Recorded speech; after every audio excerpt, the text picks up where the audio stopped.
Hello, everybody, and welcome back to Odin's Movie Blog. I am the critic who is a cynic. How is everyone doing this evening?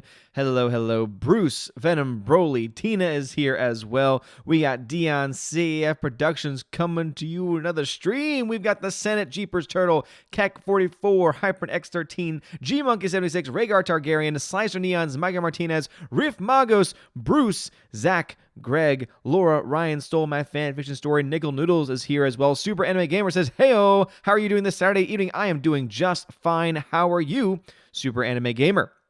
We got Larry in the chat as well. How is it going, Larry? James Universe, what's going on, James Universe? Glad to see you here. Glinzer, what's going on, good sir? Mark Lazerth is here. What's going on, Mark Lazerth? Hope everything is going just fine for you. DLS Master says, "Hello. Hello, Poppet. How's it going, mate?" Christy is in the chat as well. Rob D is here. Dora the Hobbit's here as well. China Man is here. Stephanie B is here as well. Welcome, one and all to the Saturday night stream. Hope you are all doing just fine. Dora the Hobbit, getting things started off, says, "I saw 6 movies this week, and they all stink. I don't understand why they always shoehorn Orange Man bad." Well, that's really sad, because I've only seen a couple films this week, and both have been pretty good. So I saw, of course, Parasite this week, and Parasite was fantastic. I don't think that I've been on a stream since then, except for last night's Friday Night Tights, but I can say is Parasite is probably one of my favorite films of the year. It's up there with Joker for me. I still haven't decided which I like more. I've seen Joker now a second time. I saw that second time today, and I plan to see Parasite again at some point in the future because Freya actually might want to see it, and she has shown some interest based on the trailer alone and the fact that I gave it a very good grade. It's not very often that I give films a solid A rating, and Joker and Parasite are both up there. Solid A rating films, and they are fantastic.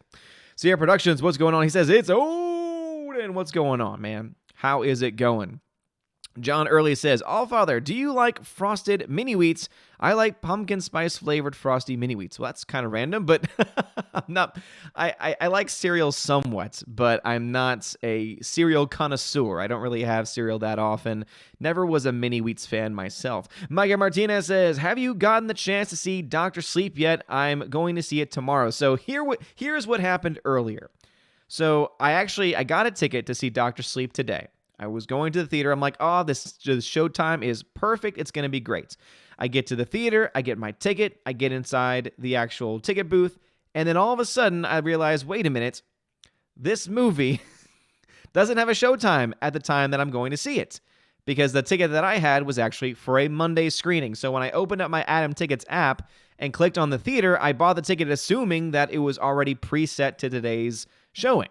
For some reason, it was set on Mondays. I still don't exactly know why that was the case. Unfortunately, the time that I wanted to go to was not available on Saturday. It's only available on Monday. And so I was not able to see it. The next showtime wasn't until an hour or two later, and it would have been way too late. It's already a 2.5-hour movie, and it would have just made timing very, very bad. And so I decided to take lemons, turn them into lemonade, saw that there was a screening of Joker that was not too far off. It was about a 10-minute difference between the showtime I had originally wanted and the showtime that I got. And I was like, hey, you know what? I need to see Joker again anyway. And so I got to see Joker instead. So my hope is that I can see Dr. Sleep tomorrow. And I've heard some people say that it's good to watch The Shining again before going to see it. If anyone has seen Dr. Sleep, please let me know. Can I go in without having seen The Shining for a long time? I want to say it's been about at least a year or so since I've seen The Shining. Let me know if you need to have that refresher course on the film before going to see Dr. Sleep. But my hope is to see it tomorrow, and then I'm gonna try and see if I can get Freya to join me on Thursday, because we are getting Ford v Ferrari this Thursday, and I think it's a wide release, so hopefully everyone will get access to it as well. Finally saw my first trailer for that movie today, actually. I've kind of avoided the trailers because, there's some movies where I just kind of want to go in blind. I kind of don't want to know a whole lot, but I saw the trailer for it, and it looks interesting, to say the least. I like the actors that are involved, and so hopefully I'll be able to see that on Thursday. So I'm finally seeing movies. And Odin, a movie blog, everybody. A movie blog that is actually becoming a movie blog. Could you imagine what a world we live in where I actually get to see movies for once. I still haven't seen the movies that I have stacked over here, but hey, at least I'm seeing some movies, right? Gotta give credit where credit is due, is what I would say to that. Let's see. Just Joe 47, welcome to the chat, good sir. Darth Morrill says, good evening. Disney is screwing over UK fans with no Disney Plus release until March. It could backfire, as if we rely on piracy, most of us won't want to pay once it's out in March. Darth Morrill, that's a good point, and someone at one point said that Disney actually kind of wants people in the UK to pirate it because they want people to see it and they want people to get hooked onto it, so that way when it becomes available to buy legitimately, then they'll start to crack down. And that wouldn't surprise me, to be perfectly honest. I would not be surprised if they don't really care much about UK people or non-US people accessing it in different ways.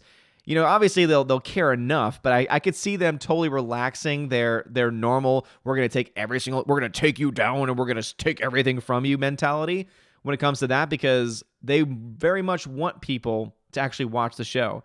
And I'm wondering if they're going to try and make up for it by saying, yeah, you may not be able to watch it live, but we'll maybe put it on UK's. Again, I don't know how all this stuff works with Hulu, but I know that they own a majority stake in Hulu, and I know they're doing a lot of things with Hulu, like moving certain content, like FX is now being combined into Hulu, like FX content, which is either a good or bad thing, depending on how you view Disney.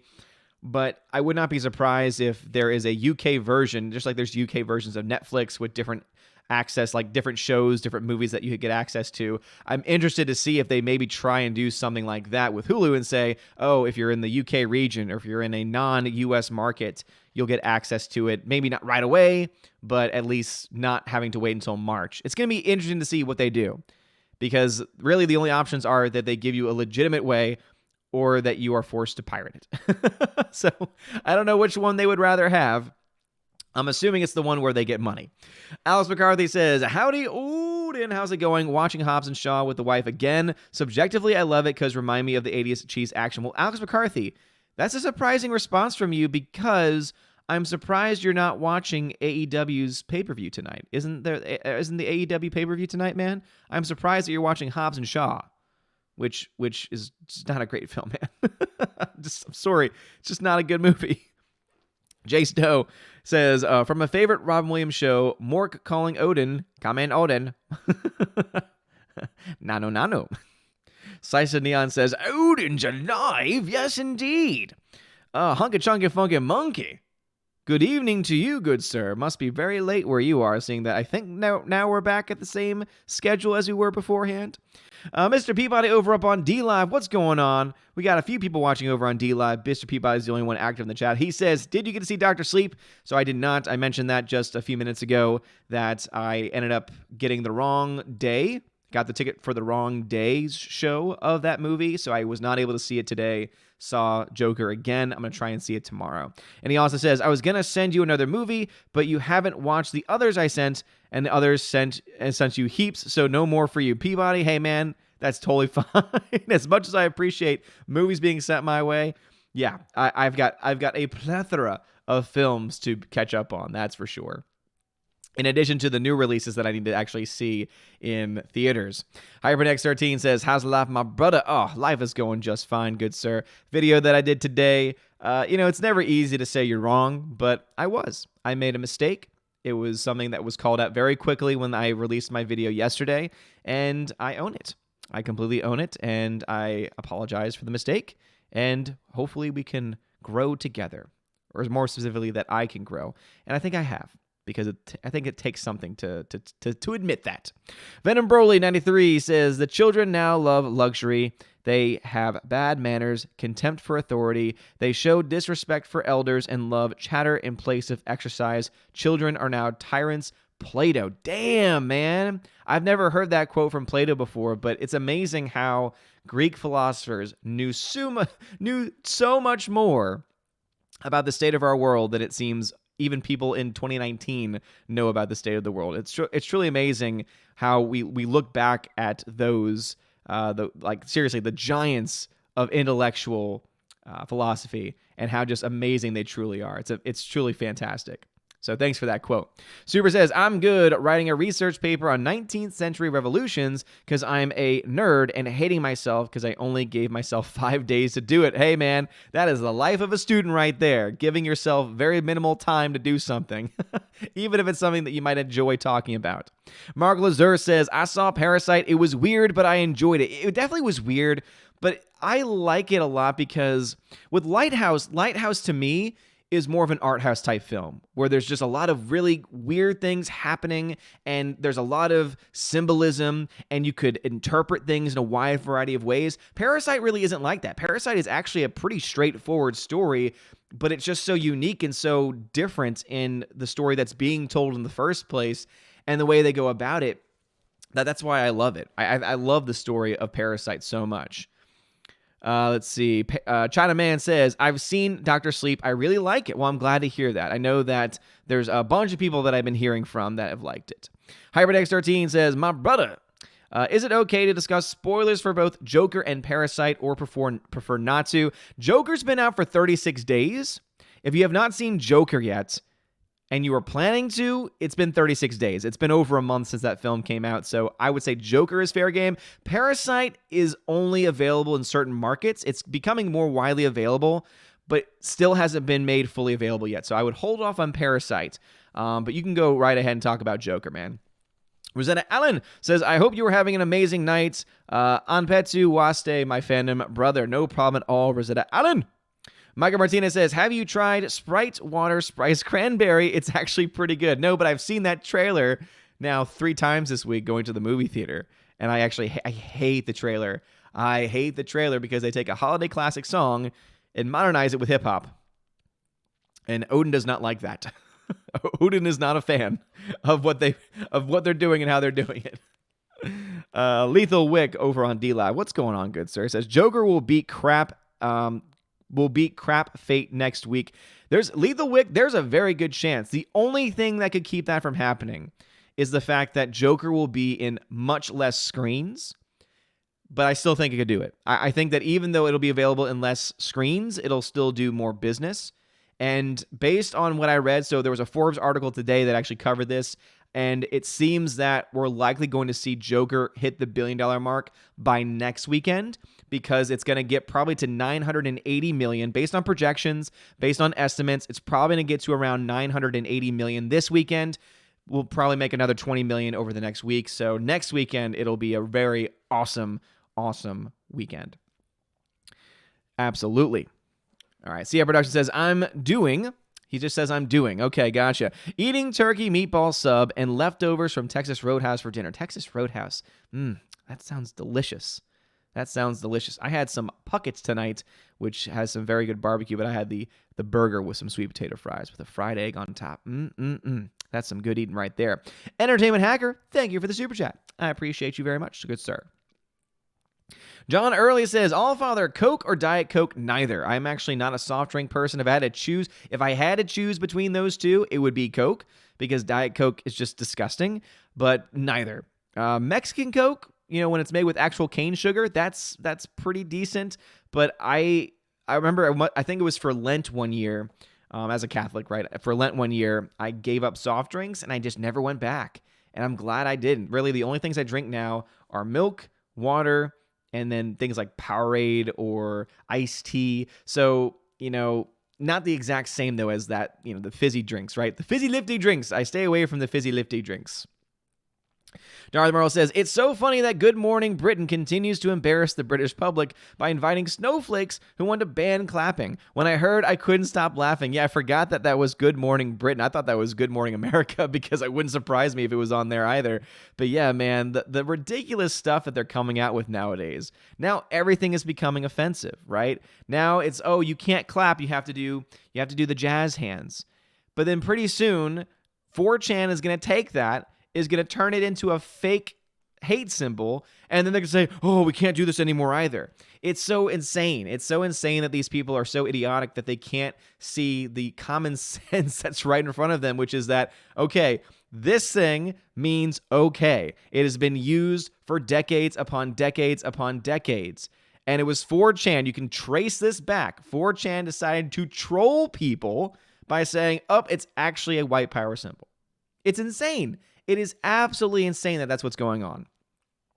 Laura says, Midway was amazing. They really did a good job of showing how brutal the Japanese, while also showing that so many were trying to be good soldiers. Yeah, I mean, I've heard mixed things about Midway, Laura. John Flickinger, who I trust a lot, he mentioned saying that it was okay.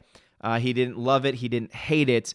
But it didn't sound like it was something that I don't feel it's something that I'm going to run out and go see. I'd much rather wait for films like Ford v Ferrari, go see Dr. Sleep, and would love to go see Parasite again, probably before I would go see Midway. Just Joe 47 says, I'm going to watch the AEW Full Gear pay-per-view tonight. Did you see the great Cody promo and then Jericho's Cody parody video with Virgil after that? I did. It was great. This past week's Dynamite was fantastic, and Cody gave one of the best promos of his career. No doubt about it. Dory the Hobbit says, I saw mice in my local theater. Are critters a huge problem when you worked at the theater? Not at the theater I worked at. I want to say I only ever once saw a critter, and we were able to take care of it pretty quickly. I think the bigger issue down in Louisiana was roaches, but even then, in the actual theater itself, they were kind of a rarity. Behind the concession stand, which is the worst place you would think, it get pretty bad. So basically, they would come in maybe once a month or so. However, I forget the actual schedule that they were on. They would come in and spray underneath the stand, like where all the machines were. And basically, after like 10 to 15 minutes, all of a sudden, it was like a mass migration of things that would come out. It was pretty disturbing. And that's oftentimes when critters would just randomly show up. So there were a couple times when we'd have like a random roach that was on the glass on the outside of the popcorn. It was like, buy some popcorn? Yes. But it's one of those things also where it's like there's not much you can really do about it. I mean, unless you were going to move the machines every single night and keep this floor, perfectly clean, which, yeah, I guess you could do, but those machines are pretty damn heavy. So I'm long past my days of defending it because I haven't worked at a theater in a while. I haven't worked at a theater in 5 years. 5 years. I cannot believe that I've been teaching for that long. That's insane. That is insane. Let's see. Mr. Peabody over on DLive says, I have an allergic reaction to Coke, but not Coke Zero, but prefer soda water. Okay, I hear you. Yeah, out of all of those, I personally would prefer Coke Zero. Coke Zero has a much better taste than Diet Coke. That is a fact. It's a fact of life. It's a fact of life. A fact of life. Mark Lazarth says, you can see Dr. Sleep without catching up on The Shining if you want. Well, thank you, Mark Lazarth. I appreciate that. As I said, I was already planning on doing it anyway, but I wanted to know from someone who has seen it whether I should re-up on The Shining beforehand. Micah Martinez says, it's been a year since I've seen The Shining as well. Maybe I might have to rewatch it before seeing this. Yeah, some people have said it. Obviously, people like Mark Lazarth say you don't. I'm actually holding off on it because I don't think I own... So I do own The Shining. It's a part of a collection set, but it's going to be on sale for Black Friday. I think it's the 4K disc is going to be $12. And I'm looking at that as being one of my purchases for Black Friday because it's a classic, it's a Kubrick, and 4K. China Man says, I've seen it. If you saw The Shining before and you know what The Shining means, the powers the kid has, then you can watch Dr. Sleep without watching The Shining beforehand. Yeah, and that was something that was being discussed in a lot of the reviews that I watched, and I'm glad they mentioned it. Because after seeing the original Shining, I never got that. Maybe the book is more clear. Maybe that's one of the reasons why Stephen King didn't like the rendition that was done in the movie, because it definitely does not really go into what the Shining actually is. It focuses more so on this, devolving into madness of the main character, and of course also the haunting aspects of it too. But they don't ever really call it, oh, this is the Shining, etc. At least that I can remember. Again, as I said, it's been a little while since I've seen it, and I've only ever seen it like 1 or 2 times. But yeah, it's amazing. Jeremy Swig says, I've only seen a few scenes of The Shining. Okay, so does that mean that you enjoyed it or not? HyperNex13 says, similar to Dread and Raid Redemption, where they came out the same year, do you think there's going to be a debate war between fans of both Parasite and Joker because of the similarities?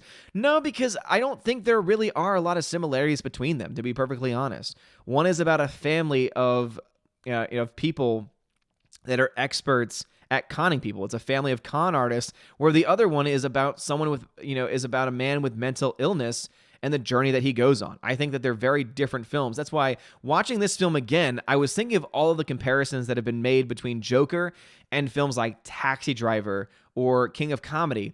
And I've never seen King of Comedy, but the one that I always hear the most as far as connections to is oh my gosh, I just lost my train of thought, is the connection to the, oh my goodness, why am I blanking out? Taxi Driver. But then I'm watching the film, I'm like, no, this is a unique film. You can say that there are certain elements that could be inspired, but there are so many unique shots and unique takes and unique acting and score that, to me, it really does just stand on its own. I really do think so. Tina says, well, that the dude at my salon who washed out my hair today has signed up for Disney+, but he also has his tickets to Frozen 2 and Episode 9 because he has to see how it ends. Oh, man, Disney marks. I tell you, they still exist. They still exist, sadly. Hammer says, I saw Joker a second time and liked it even better. So great to witness this level of cinema in 2019. The film hits me emotionally. It's a masterpiece. 4K Blu-ray on pre-order for certain. Yeah, I already pre-ordered my 4K disc from Best Buy. I got the Steelbook version of that because, yeah, you're right. I can't wait to watch it. I can't wait to see the special features. I rarely ever, in fact, I've only maybe once in my life actually listened or watched an entire movie listening to the commentary track. This is one that I might actually want to watch with the commentary track on because I would love to hear the mindset behind all the stuff going on. And yeah, I agree. Seeing it the second time, you're able to sit back and say, I know exactly what happens. I know the twist. I know the turns. And so now I can just focus more so on the performance and maybe if I can pick up on certain things. But yeah, I think it's clearer that everything's real when you watch it the second time. The first time you watch it, you're kind of thrown for a loop saying, wait a minute. What's going on here? Is some of this in his mind? Is some of this just, his psychosis? What is going on? But the second time watching it through, they always make it very clear about what is real and what has not been real. They always kind of confirm that. But in the second time, I'm like, wait a minute. At the end, they don't do that same thing. And so to me, it's not as open to interpretation as I once thought that it was, seeing it a second time. Mr. Happy Sack, thank you very much for the $2 super chat, says, Odin, what did I tell you? Midway #1. You were right, man. You were right. Now, that is, of course, just for Friday. It's likely that it will continue in that momentum. I don't see the other two films that came out this weekend getting nearly as much up there. But yeah, looks like Midway is going to be #1. You were right. Riff Magos, thank you very much for the Aussie $5 super chat, says, Children of the Candy Corn, he who pops behind the rose. New Ryan Roundhead film. If Children of the Candy Corn was made by Rian Johnson, I might go see it. Because if there's one thing that he could do well, it would be candy corn. And you can take that comment however it is you want. Laura Ryan Stole My Fanfiction Story says, Mandalorian starts at 9 a.m. Tuesday. Why a.m.? Because Disney's stupid. We've already established this. It's the same question as to why was their kids animated show coming on at night, like at 9-10 p.m. on a Friday? Wasn't that when Resistance was coming on? It was coming on at the worst time for kids, and yet it's geared towards kids. Laura, that's probably what's going on here too, is that they're idiots. Because if it's 9 a.m., okay, Laura, so Laura, 9 a.m. your time, California time, I'm assuming. That means that it's starting at a normal hour everywhere else in the country. Also, it is a federal holiday, something that you might forget. It's Veterans Day, and so therefore there are going to be more people home than not. So that might be the guess as to why they're doing it. If it's going to be every Monday at 9, that's stupid. But yeah, that is interesting that they're doing it that way. I'm assuming it's because they know not as many people will be home at that time, and so they don't want to overload the servers with a new show because they know it's going to be big, and so they're trying to protect themselves from having that type of craziness. That would be the only thing I could guess. All right, jumping over to D-Live, Mr. PY says, you don't have to rewatch The Shining. They put flashbacks in the film that explains things. Oh, well, thank you very much, PY, for letting me know that. It says, but you might want to watch Firestarter. Do I have to watch Firestarter? Captain Mr. Roy says, I can't stay. I'm going to a friend's house to watch AEW. Did you receive the Wizard of Oz Steelbook? Captain Mr. Roy, I have not. I was at the P.O. Box yesterday, after they had closed, and I have not received it. So I'm hoping it was sent to the right location, but I have not received that yet. We'll have to work that out. But Captain Mr. Roy, thank you very much, man. And also, Captain Autoworks has just subscribed for 3 months. Captain Autoworks not only celebrating a sub anniversary, but has just subbed for 3 months. Thank you very much, Captain Autoworks. You are the man. And Captain Mr. Roy, thank you for those 2 diamond donations as well. You are awesome. Thank you, thank you, thank you. And then Peabody says, we'll be watching Midway later today. Might be out of action for a while. We'll be in a Mandy coma. Oh, Lord. Well, I can't wait for... by the way, anyone that won the giveaway, was it last weekend? All of those have been shipped out. They were put in the mail yesterday after closing, which means that they were picked up today. So you should be getting them over the next week or 2, depending on where you are. Darth Morrill says, SJWs can call me a loser, but Dark Fate potentially losing over 100 million is the finest news as of recent. It really is great. It really is great news. Now, that's still a movie I kind of want to see just to make up my own mind about it and be able to point out things myself, having seen it. It's not on the top of my to-do list, though, because it just looks awful. It just doesn't look like something that I would want to see on a normal day when there's so many other great things to watch. But yeah, I do want to see it myself to make up my own mind. But hearing everything that I've heard about it, seeing the trailers, which I did indeed see, hearing the director spout off his nonsense, I am glad to see this film failing about everything I know about it. Venom Broly says, my previous comment, quick reminder, nothing changed much under 2,450 years. I was about to say, I don't remember your last comment. I have ADD, man. You can't just be like, oh, here I'm mentioning this, but I'm not going to give you context. I always need context, man. My ADD will not allow me to not have context. Mike Martinez says, The Shining is probably my favorite horror film of all time. Looks like I may have to rewatch it before Dr. Sleep. Well, yeah, you mentioned that previously, but it sounds to me from what I'm hearing from most people that you do not have to rewatch it. But yeah, I mean, if it's one of your favorites, why not? Why not watch it? Stephanie B says, oh, hi, notice me, senpai. Stephanie B, I shouted you out earlier. You just weren't paying attention. That hurts me. Alex Martinez, what's going on, good sir? Dora DeHobbit says, your thoughts on Popeye's chicken sandwich violence? Should they ban selling them? No, they shouldn't ban selling them because people should just stop being idiots. The problem is the people. It's not the sandwich. It's the people being idiots. Right? Like that's the biggest thing. Now, I know that the company is going to have to try and do something to lessen the violence, but I mean, at the end of the day, you don't stop selling a sandwich in the face of violence. That to me is stupid. Also, it's a sandwich I haven't tried myself yet, and I really want to make sure I have a chance to try it, so I hope they don't get rid of the sandwich. And also, business-wise, that would be stupid because it's the best seller that they've had in a long time, so why would they? Again, I think that's pointing the blame on the wrong thing. The blame should be on the stupid idiots that are fighting over a freaking sandwich. It is a freaking sandwich. Calm the hell down. That's what I have to say about that. HyperNex13 says, my brother, we must show everyone the way to watch Joker and Parasite instead of Woke Fate. Doing everything that I can, man. Glinzer says, has Parasite encouraged you to watch more foreign cinema? Yes and no. Parasite, to me, is a rare breed where you're able to watch the movie. You don't have to see every single moment of the screen, and the dialogue's not moving along too quickly. I have noticed a lot of foreign films that I've tried to watch, it's very hard to go back and forth with it. So I wouldn't say that it's fully sold me on that. Again, I have nothing against foreign cinema at all, because I know that there's a lot of good foreign cinema out there. But to say that it sold me on it, not quite yet. It sold me on seeing it again, but not much more than that yet. Laura says, I have my theories about Lighthouse, but I still felt robbed. Yeah, me too. And I think that it's good to have movies that make you think and make you wonder and don't leave things completely solved. It's open to interpretation, etc. But when movies are that bizarre, it's very hard for me to get into it. I really honestly need someone who actually knows what happened to break it down. Because if I don't get that kind of a breakdown, I'm just going to be like, yeah, I can't really enjoy it if I don't know what the hell's going on.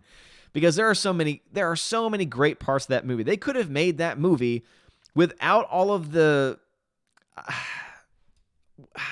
all the weird stuff is the best way that I can explain it.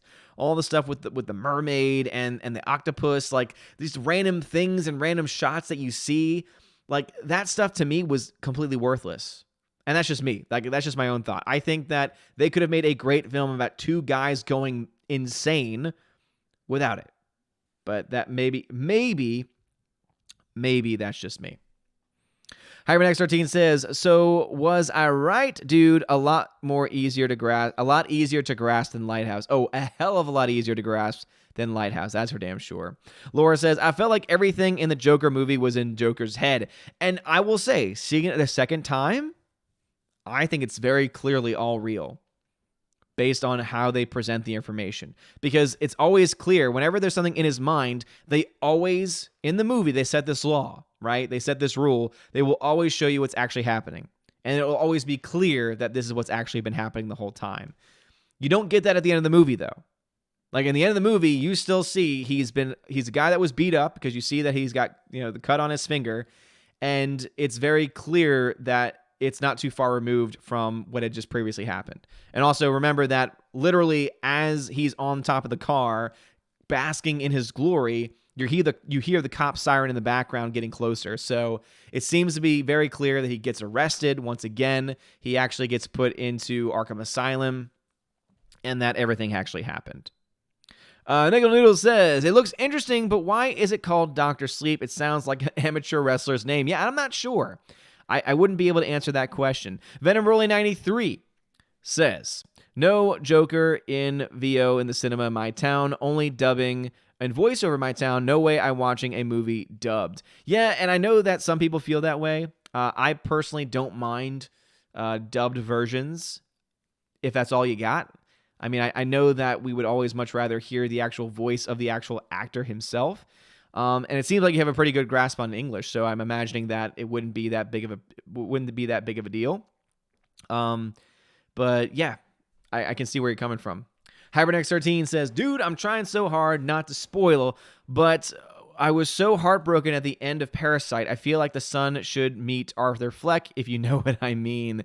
Yeah. I definitely hear what you mean there. But yeah, let's try to avoid any Parasite spoilers because it is still a movie that has not been released in a lot of areas. So Tina says, so when Joker hits $1 billion, please do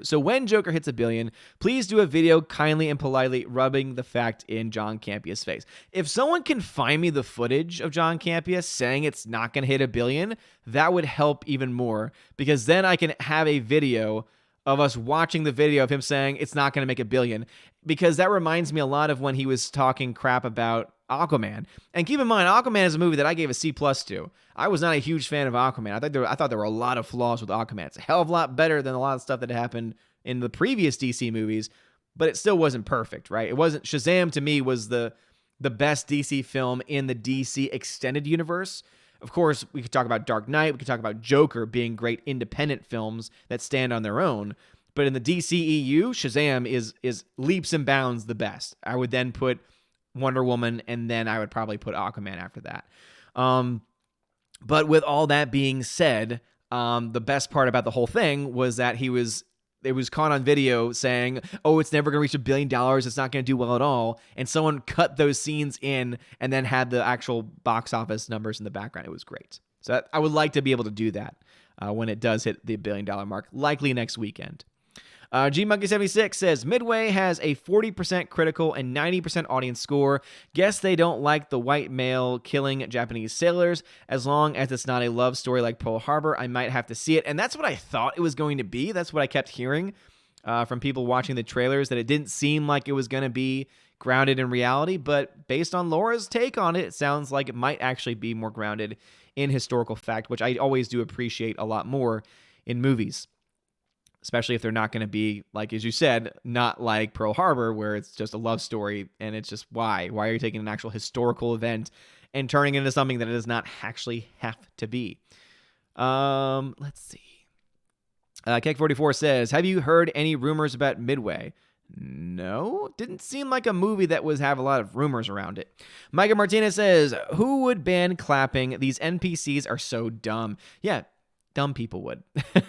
Christopher Mills, I watched Midway and it was really good. You should see it. All right, so another person backing Midway. Hunga Chunga Funkin' Mookie says, Joker billion. Joker billion. Damn right with the claps involved. Or in our modern PC culture, Joker billion. Joker billion. Someone turn that into a GIF. That'd be funny. Rob D says, any Blu-rays you looking to pick up this Black Friday? There are several. There are a lot of really cool 4K deals that are happening this Black Friday.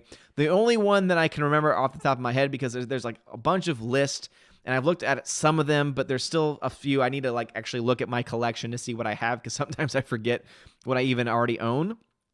And so I probably will get more than this, but The Shining 4K for $12 is probably the one that I'm most keen on getting. Any old school films that are getting discounted in 4K for Black Friday are likely the ones that I'll try and pick up. Laura says, why the hands gotta be yellow? That's a great point. It's a great point. Some might say racism. Megan Martinez says, I didn't really like Midway. It should have been directed by someone else, in my opinion. Interesting. So as you can see, we got some mixed takes going on here. Shane Egan says, we should ban speaking so we don't exclude mute people. Shane, I would not be surprised if there are some people out there, mostly college professors, who are preaching that actual principle. It would not surprise me at all. All right, jumping back over to the D Live. Let's see. Mr. Peabody says, as I said to you in Discord, Dr. Sleep is a combination of Stephen King stories, so Firestarter will explain some of the things. Okay, I gotcha. He also says, Firestarter, Children of the Corn, Carrie, and others will come into play. Interesting. Yeah, that's too many movies to watch before. I wouldn't be able to watch all of those. Captain J-Rod, the beer guru. What's going on, man? Dropping that diamond over on D-Live says, cheers, Odin. Hope your Saturday is going great. Thank you, Captain J-Rod. I appreciate it, man. It is going just fine. Mr. Peabody says, can tell you why it's called Dr. Sleep, but spoilers, a hint would be that the old dude in The Shining used to call the boy Doc. Ah, that's right. Okay, gotcha. So for those that have seen The Shining, one of the nicknames given to the boy, Danny, was Doc. So yeah, okay, gotcha. Yeah, so thank you for not spoiling anything. But that's a good reference. I think that will help me better understand it, that's for sure. Having not seen that film in a very long time at this point. All right, chat jumped on me. Let's see where we are in the chat.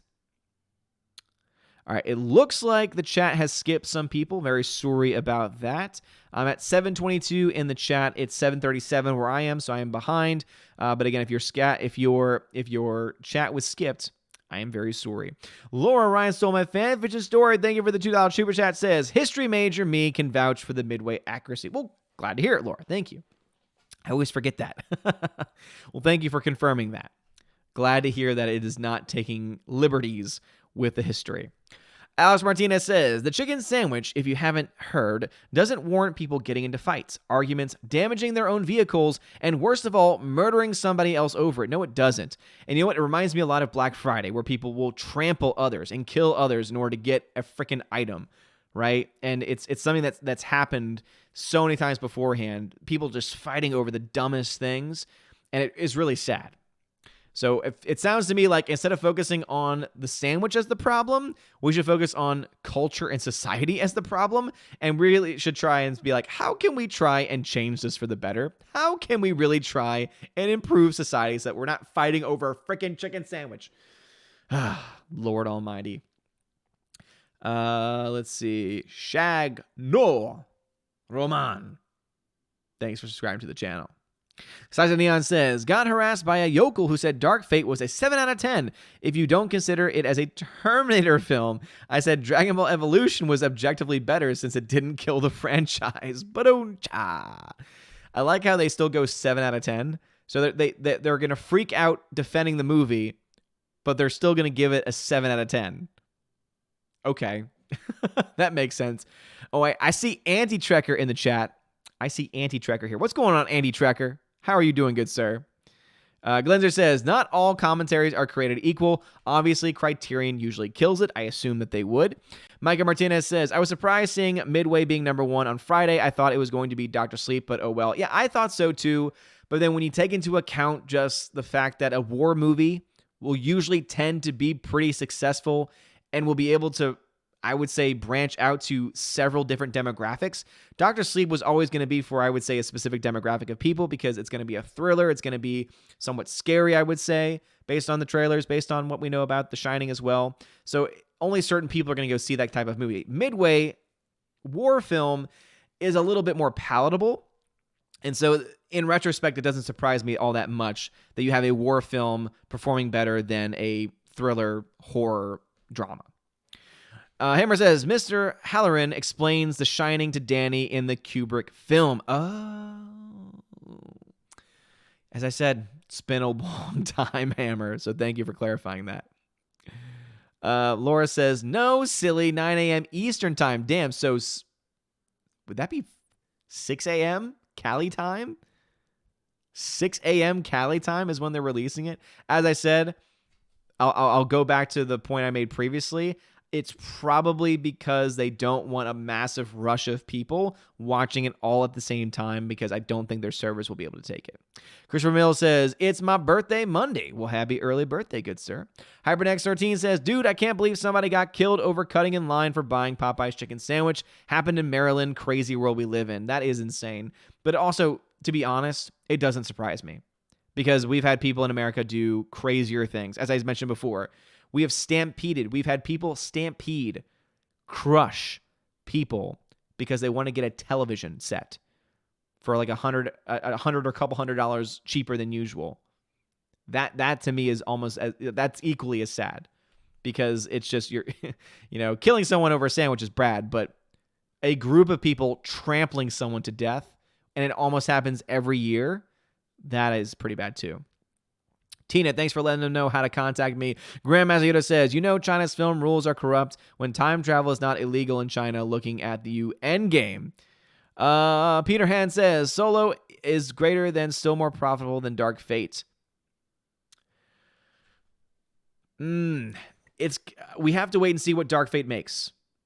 Because keep in mind, I believe Solo, at the end of its production, costs more to produce. Because remember, they shot 80% of it and then had to reshoot the entire thing. So there's a chance that Dark Fate is more profitable. They're both still in the negative territory, but remember that Solo lost close to 200 million, like between 150 and 200 million, where Dark Fate is projected to lose between 100 and 150 million.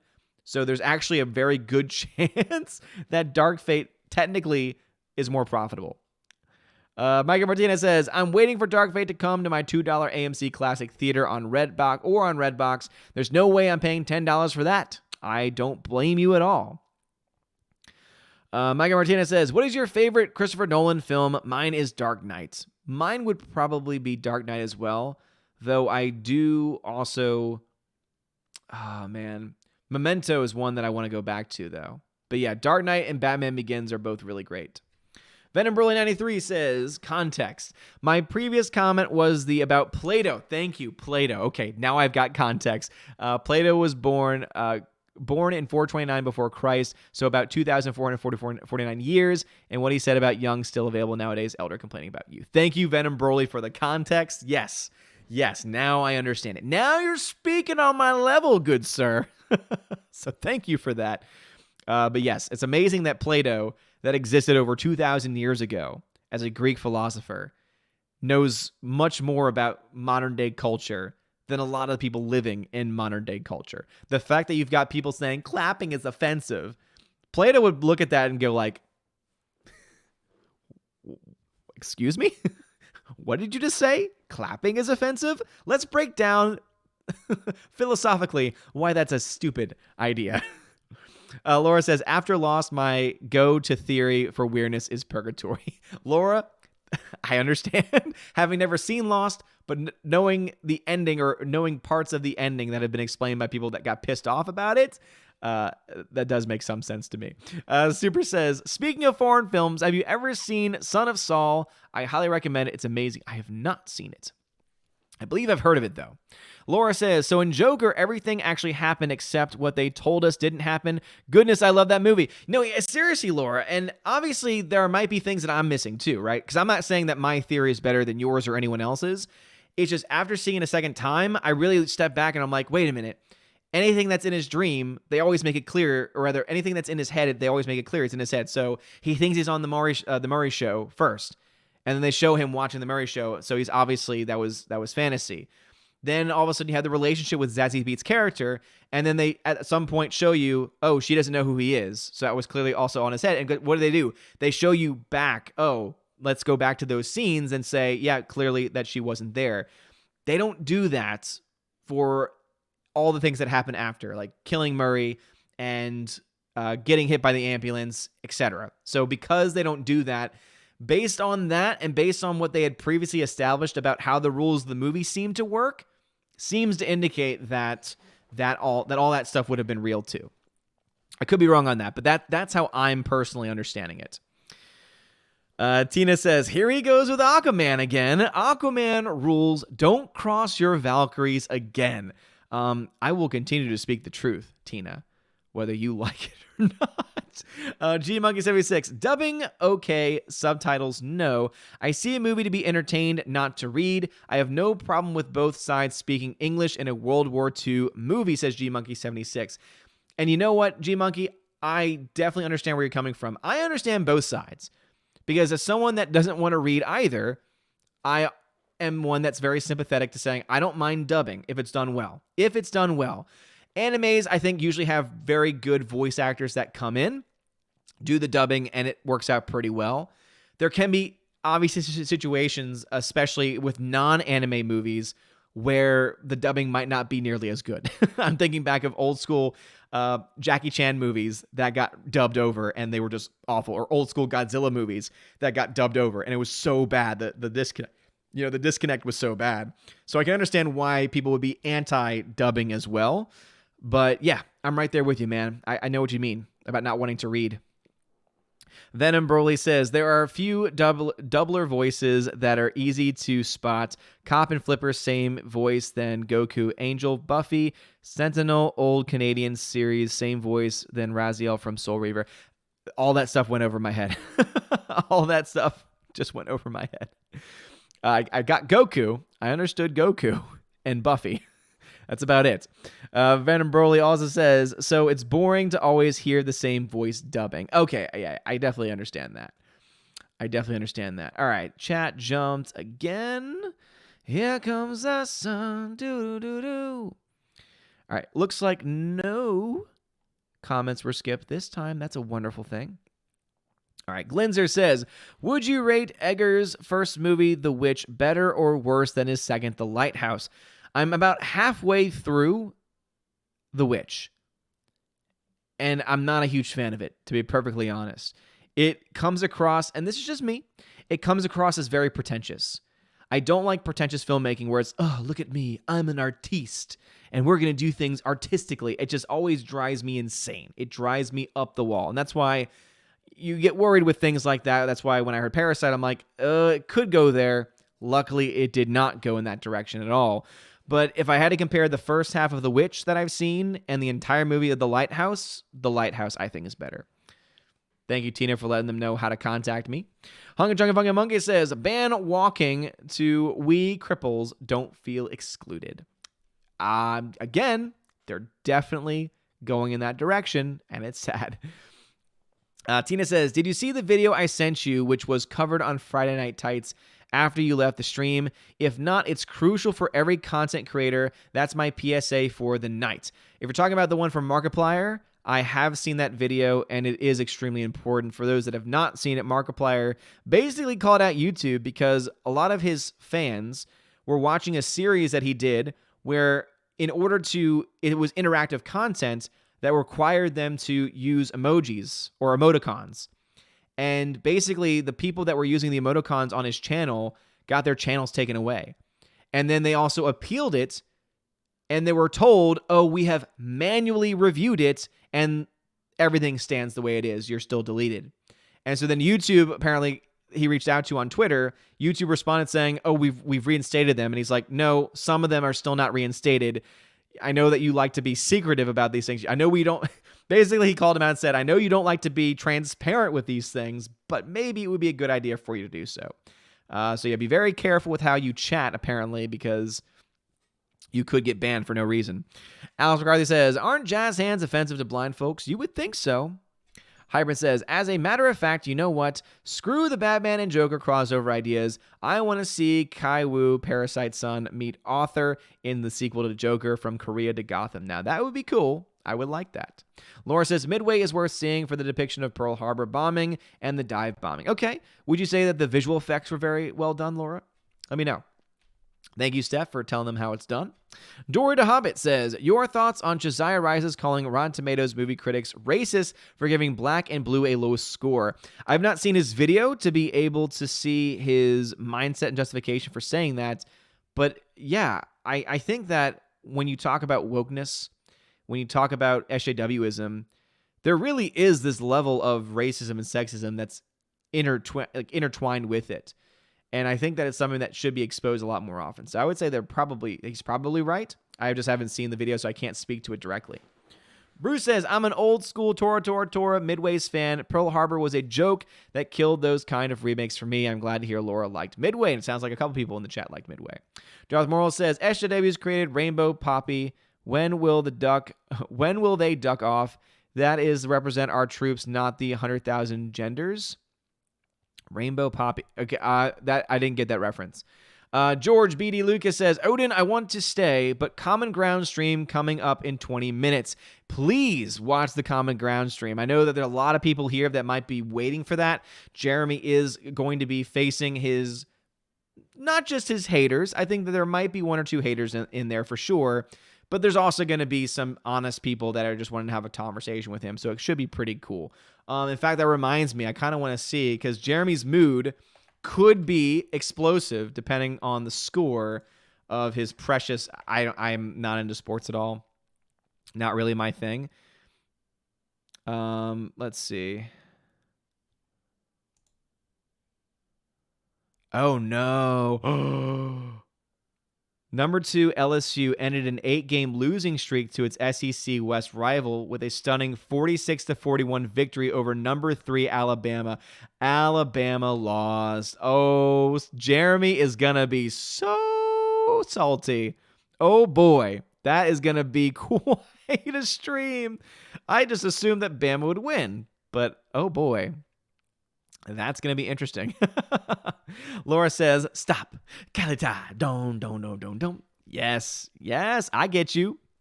Soul Assassin, "I worked on Black Friday once. It's crazy. I would never want to work in real theater. I worked at a movie theater. I worked at my AMC on Black Friday, but never at retail. And my wife did. My wife was in PR, not PR, HR, and she still had to work. Oh, my gosh. She told me the horror stories of working at a Target oh my God. Yeah, I could never. CWD Trixie says, "Considering the reshoots and all, what do you think the possible budget for the Rise of Soy Walker will be?" I don't think they've released that information yet. Let me see if I can find it, because usually you can find it pretty quickly. Yeah, it looks like that hasn't been released yet, which means they're still spending money. I'm going to go based off of, so let's see about so there are reshoots. Keep this in mind too. People, I think, are overplaying the reshoots. I don't think there's been a Star Wars film under Disney yet that has not had reshoots. Let's just be fair. Let's be fair, right? Let's at least be honest with ourselves. So I think that that's definitely the case. The Last Jedi had a budget between 200 and 317 million. That to me says this movie will probably have a budget between 300 and 400 million, just based on inflation and all the other things, right? That seems to make sense for the last movie of a franchise with the reshoots. $300 to $400 million. Marketing, and on top of that means that the film will probably end up costing around $600 million to make and to promote. That means that the film's got to make well over $1 billion to break even, which it's going to be interesting to see whether it can get a lot over the billion. Again, there's a world out there where it does well. There's a world out there where it doesn't. I'm going to wonder to see what world we're going to live in when that actually happens. Jumping over to D-Live, Captain J-Rod, the beer guru, says, "It is insane what YouTube is doing. Did you see the quarterings rant he posted this morning on this insanity? I have not seen his video, but I have seen the Markiplier video." He says, "I didn't think it was it had gotten this bad." No, it is. And I know that Gary has been talking a lot about January 1st. There's terms and conditions that are changing. There's laws that are going into effect in the UK, in Europe. And a lot of these things are going to impact everyone that uses YouTube. Yeah, it really is, I think, something that I think YouTube is dying. And it's going to be it has been a self-inflicted wound, and I think it'll continue to be self-inflicted. I would say the big question is, are we going to find any change? Are they going to try and update? But more importantly to me, are we going to finally get a legitimate alternative service that does both daily videos and live streaming well? We have things like D-Live. We have things like Mixer or Twitch, right? There's countless streaming services out there. And I do like D-Live has a lot of benefits to it, which is why I love, being able to simul stream to places like D-Live. And that's why I will continue to do so until if they were to ever change and become like YouTube, that would become problems, right? But they're not good when it comes to uploading just daily content. It's not really what they're there for. They're there for streaming. And then people always say, BitChute, but BitChute's not that great either. BitChute is still very much growing. You can support channels over there, but it's only if you tip somebody, right? It's not the same thing as watching an ad. If BitChute ever gets ad friendly or ad service, that could be something where I'd be like, hey, I'd be willing to pick up and leave completely the YouTube platform because YouTube just doesn't care about their creators. We don't have one yet, though. We don't have a legitimate alternative yet. And I pray for the day that we do, because YouTube's nonsense is becoming too ridiculous at this point. Captain J. Rod, the beer guru, thank you very much for the diamond donation. Says, "Here's a diamond for LSU's win." Well, I'm glad you're happy. Again, I could care less. I have always not liked college sports, and it hasn't changed. I'm just glad to no longer live in a state where people are obsessed with it. Tennessee is not really an obsessive state when it comes to that, at least my area of Tennessee, and it's refreshing. It is refreshing not to constantly have to hear about football 24/7. Let's see. Yayan Dead Ines, thank you for following. And if you're wondering why I said that weird, it's because anytime there's a name that I can't say in one just sitting and it makes sense to me, I suspect foul play, and I will always be careful when it comes to reading out names. I don't want to pull a John Campia. Darth Moral over on YouTube. Jump back over to YouTube chat. Gemini Man and Dark Fate box office disasters. Paramount needs the paramedics. Yeah, it's also scary because I know that Tina has brought this up several times. With Gemini Man losing millions of dollars, Dark Fate set to lose hundreds of millions of dollars, where does that leave Paramount? And do we need to be worried about Paramount trying to sell? That to me is something that we should consider. And obviously there's so many different corporations that own these things nowadays. I actually want to see what owns Paramount at this point in time. So Viacom CBS. So Viacom CBS owns Paramount Pictures. So could they say, yeah, Paramount really isn't worth the money anymore. Let's sell it. And then who probably would be very keen to buy it. Unfortunately, Disney. 70B says, "Is this video sponsored by AMC?" No, it is not. No, it is not. This is my old jacket from when I worked at the theater. So I wore it today because my other hoodie is dirty and needs to be washed. And I was like, oh, well, I'll put this throwback on. I actually went to the theaters with this on too. And I'm like, should I try and be like, hey guys, I'm here to work? But I didn't. Bruce says, "Jazz hands." Yes. 70B says, "Is it spelled Zazie Beats?" I'm not sure how Zazie Beats is spelled. I think it's B-E-E. I think it's B-E-E-T-Z. If I'm not mistaken, my friends. If I'm not mistaken.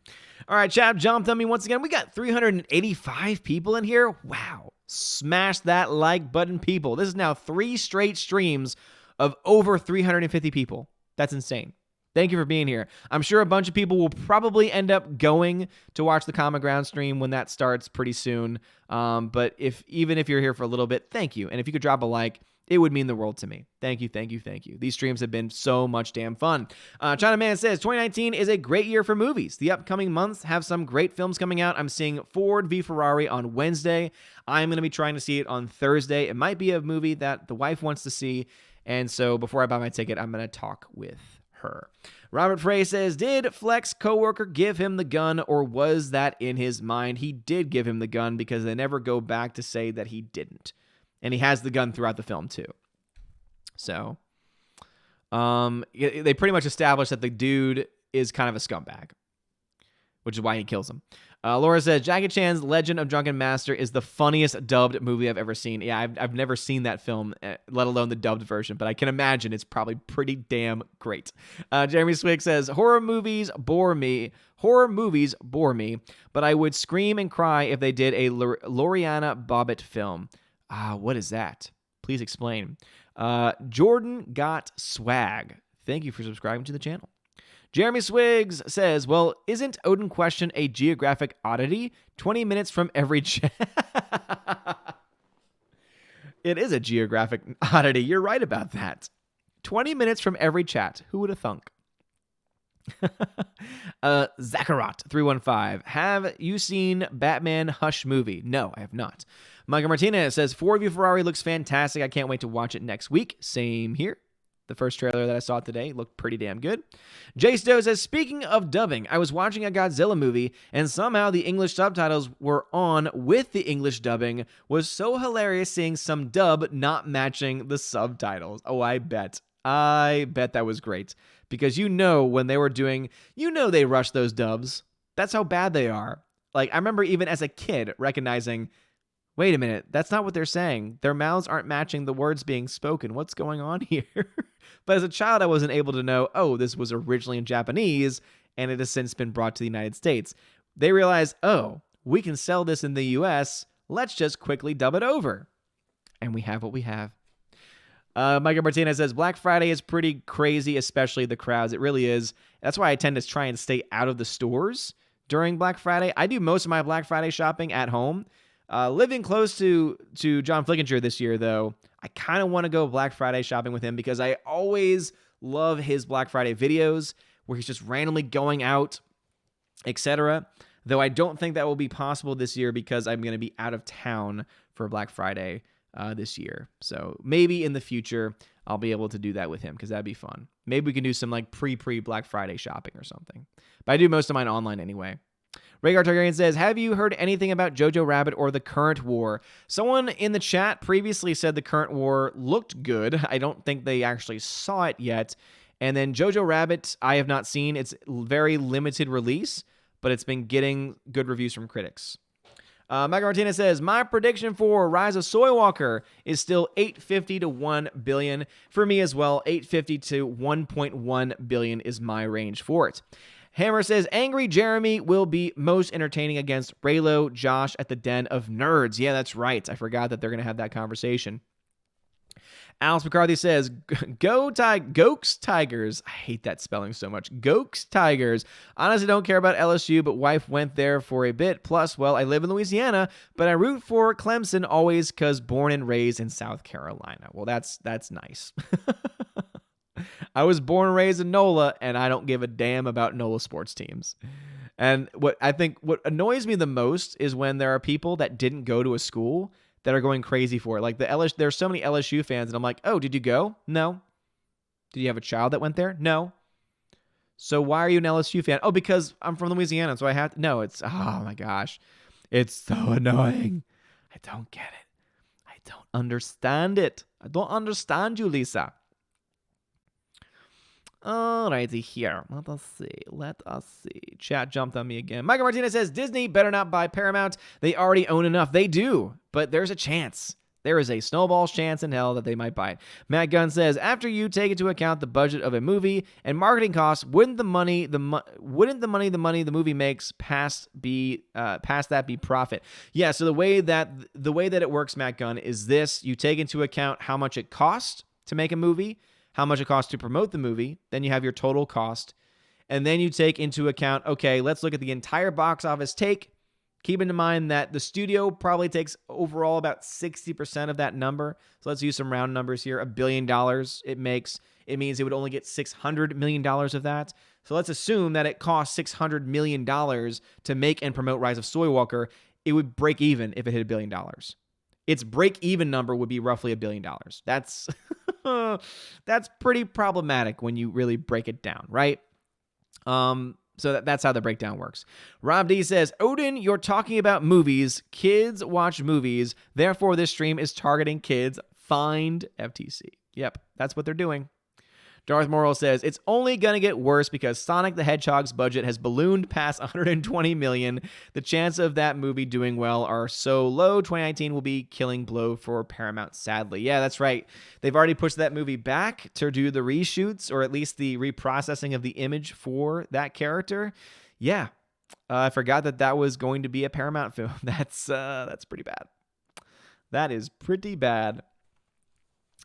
Captain J-Rod, the beer guru, says, Bobbit is the lady who cut off her husband's gentleman's sausage with a knife while he was asleep in bed. Oh, damn. Yeah. Something tells me that would terrify a lot of people. Orange Eye Review says, jazz hands, why don't they just go full stupid and do the dab instead? Oh, I'm sure the dab is going to be discovered to be a hate symbol too someday. That's how crazy they are. CWD Trixie says, every chat 20 minutes late. Apollo Patriot says, I never seen you with a big beard. Are you the real Odin? That's for me to know and for you to find out. Hopefully. Eventually. Jeremy Swig says, may have spelt that wrong. Lorana Bobbitt. Every guy knows who she is and cringe if she has a knife. So yeah, I didn't know who she was. I've heard of someone doing that, but I didn't know that they had a name because I guess I'm just not scared of that kind of stuff. Howard Bentho says, did you ever watch the 1990s television series of The Flash starring John Wesley Shipp? I consider it much better than the CW version. No, I have not. But in defense of the CW version, the first couple of seasons are pretty solid, in my opinion. Apollo Patriot says, are you going to play Jedi Fallen Order? Just time and money. Time and money. Mostly time. Siza Neon says, my belly proves I'm more a TGI Fridays than a Black Friday guy. Also, Ruby Tuesday over Cyber Monday. Those are some great comparisons, man. Hardwick Bentho says, have you ever watched the Wonder Woman series starring Linda Carter? If so, what are your thoughts on it? And do you prefer the 1940s set first season or the 1970s set later ones? I've actually never seen that series. Hara Benther says, Leonard Nimoy's Bilbo song that someone mentioned last stream has nothing to do with the animated The Hobbit. It's called The Ballad of Bilbo Baggins and has a goofy music video. Okay, yeah, then I've never seen it, and I know nothing about it. Jeffrey Turner, a.k.a. MegaJetty1, says, hey, dude, I loved Joker. Not seeing Dark Fate, making Terminator lore videos. My latest this week has Sarah yelling at Jeremy. Nice. Sabi says, is Father Christopher okay? Well, I haven't heard from him in a bit. I think he contacted me on Twitter not too long ago, though. He's probably just busy. I mean, keep in mind, he is a Catholic priest, so his dedication is, of course, going to be to his diocese, to his parish, and so that's going to take up a lot of his time. So I wouldn't be surprised if he's just had a busy spell recently. So I'm assuming he's okay. Super says, oh, Odin, a little random, but did you hear the news? Feige said you'll need to watch Disney Plus shows to fully understand the MCU. I don't believe it. And the reason why I don't believe it is because are they honestly going to leave out normies, which is their biggest audience? I don't think so. I think they're saying that. I think that's a selling point. He's saying you'll understand more about the movies, right? So he's going to word it as saying, oh, you won't fully understand it. But by fully understand, what he means is that, oh, there's going to be subtle references to the series in the movies, and you're not going to catch those unless you watch the series. When in reality, all it means is, oh, but if you're a normie and you don't have Disney Plus, you'll still be able to enjoy and understand the movies entirely fine. It is a selling point. Yeah, I don't buy that nonsense for a second. It is a selling point. And I don't think he's doing a good job, personally. Robert Frey says, I hear Disney is in too much debt to buy another major studio. Paramount is probably safe from the mouse. You would think so, but they're pretty crazy. Super says, also opinions on Christian Bale announcing he won't be doing weight changes anymore. Good. He's getting too old for it. Let's be honest here. The guy's not a spring chicken anymore. It was already unhealthy for him to really do so in the first place. So I'm totally fine with him saying that. I think that is his health should come first and foremost. That is obviously completely his choice. No problem at all with it. Harbender says, did you hear about the deleted scenes and subplots from Joker? For example, he was originally going to cut a smile onto his face with broken glass at the end. I did not, but that's why I'm very excited to get my hands on the 4K because I want to see all of the extra stuff. All of it. Hammer says, The Shining is so powerful and so important to me, I think I have to skip Dr. Sleep. No way in a million years it can live up to Stanley Kubrick's metaphorical masterpiece. Yeah, I've heard some people say that, but at the same time, if you go into it thinking, oh, this is just a sequel to the story, but not to the actual Kubrick film, like not to the actual style of Kubrick, it's going to be its own unique film based, of course, on the previous material, and it's going to make reference to it for all the fans of the original, but it'll be its own thing. That's how I look at it. Mega JD1 says, how has school been? Those little whippersnappers trying to swindle you out of them giving no home. Of course they do, but I don't give much homework anyway. So it's mostly about not giving quizzes and tests than anything else. I don't give I really don't give any homework, to be honest.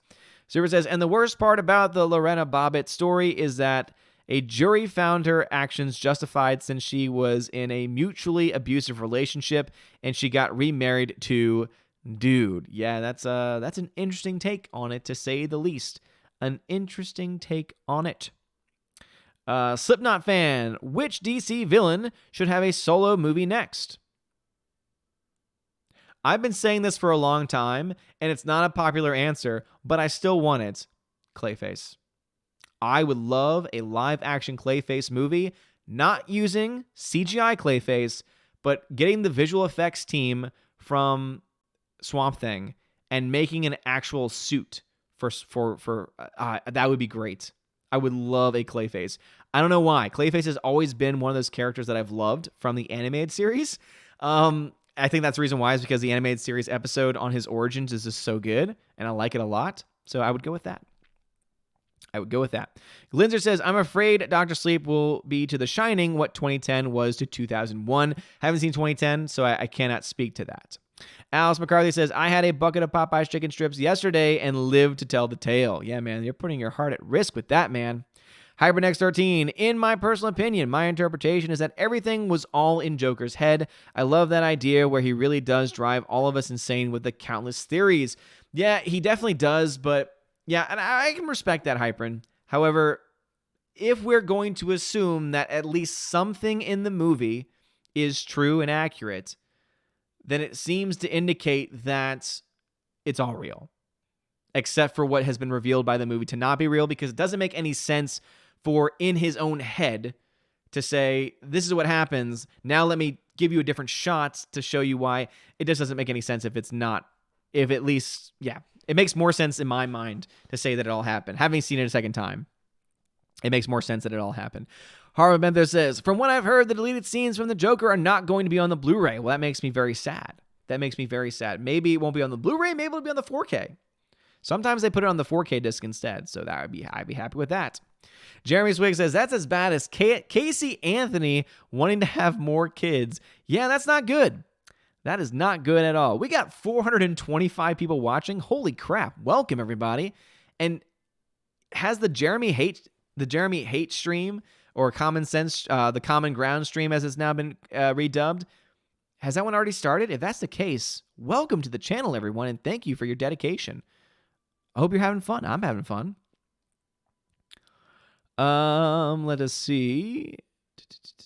Mega JD1 says, I remember those days. I did everything I could to just go home and have fun and not have to do homework. Yeah, and my kids like to do that a lot. Whenever I do give homework, it's, hey, you got a paper due in a few weeks, but then they wait until the last minute to do it anyway. Super Anime Gamer says, same here, to find out the Machinist and Batman Begins were filmed only 6 months apart, and for him to get so big for Vice to go back down, I don't know how he does it. Yeah, I don't know how he does it either. And I can't imagine that he liked doing it, so I totally respect his decision to stop. It's not my body, So he can go ahead and do that if he wants. Harwood Bentho. Tim Pool did a video about the man that got killed at Popeyes. In a nutshell, the two men had previous bad blood, and the killing had nothing to do with a sandwich or cutting in line. Yeah, you know what, Harwood, thank you for that information, because that's why I love Tim Pool, because he cuts through the crap. So basically what we've got here is that the media is going to try and demonize the sandwich, because that's what the media does. So the media is going to demonize a chicken sandwich when in reality it was two people that happened to be in line at Popeyes, probably trying to get the chicken sandwich, but they already had bad blood, and so therefore it was out of that and not because of the sandwich. Okay, that makes more sense to me. Slice of Neon says, if the rumors are true, I wish I had been there to see Bob Iger go apoplectic. Can't believe the third act got a 4 out of 100. Oh, yeah, but I say that I don't think I've seen the same thing that you've seen. I'm assuming you're talking about some early audience screenings or test screenings. Hybrid X13. Also, I agree that Parasite and Joker should not be compared the same. While some could say both movies focus on the high and low class, both still have their own stories. Yeah, I mean, you can say that about class, but they take it in a very different direction, and it's completely two different stories and characters altogether. Yeah, I don't think you can compare the two. Harvey Bentho says, did you ever check out the YouTube channel of David Stewart? He has great videos about Star Wars, Thanos, Alita, philosophy, logic, writing, advice, and other interesting topics. I have not, because I'm pretty much at capacity with YouTube channels that I watch. Peter Hand says, I just don't want to talk about Alabama football. Oh, no. Do we have Bama fans in here? I'm sorry. I don't care about football, so I can't really feel one way or the other for you. Harvey Bentho. Speaking of homework, David Stewart, who has a teaching background, just did a video about homework. Interesting. Just was mentioned. Bruce, yes, I haven't mentioned it yet, but yes, I can back up the Tim Pool story. Okay, thank you. Hammer says, Odin is a live stream beast. Are you going to see The Irishman proper on the big screen? I got my November 15th ticket down on direct to Netflix. So, Hammer, I would love to see it in a theater. I don't know if it's going to be available at my local theater. It's already going to be very limited because the theaters and the studios don't want the film to succeed because it's a Netflix project, and they've already made it clear how they feel about Netflix projects. But if it does become available, then yes, I would love to watch it on the big screen. HybridX13 says, do you have all-time favorite foreign film? Mine is Oldboy, even though it was really messed up at times. Oh, my Lord. Oh, my Lanta. Foreign films. Famous foreign films. About to say, my brain is mush. So I need to have like some frame of reference.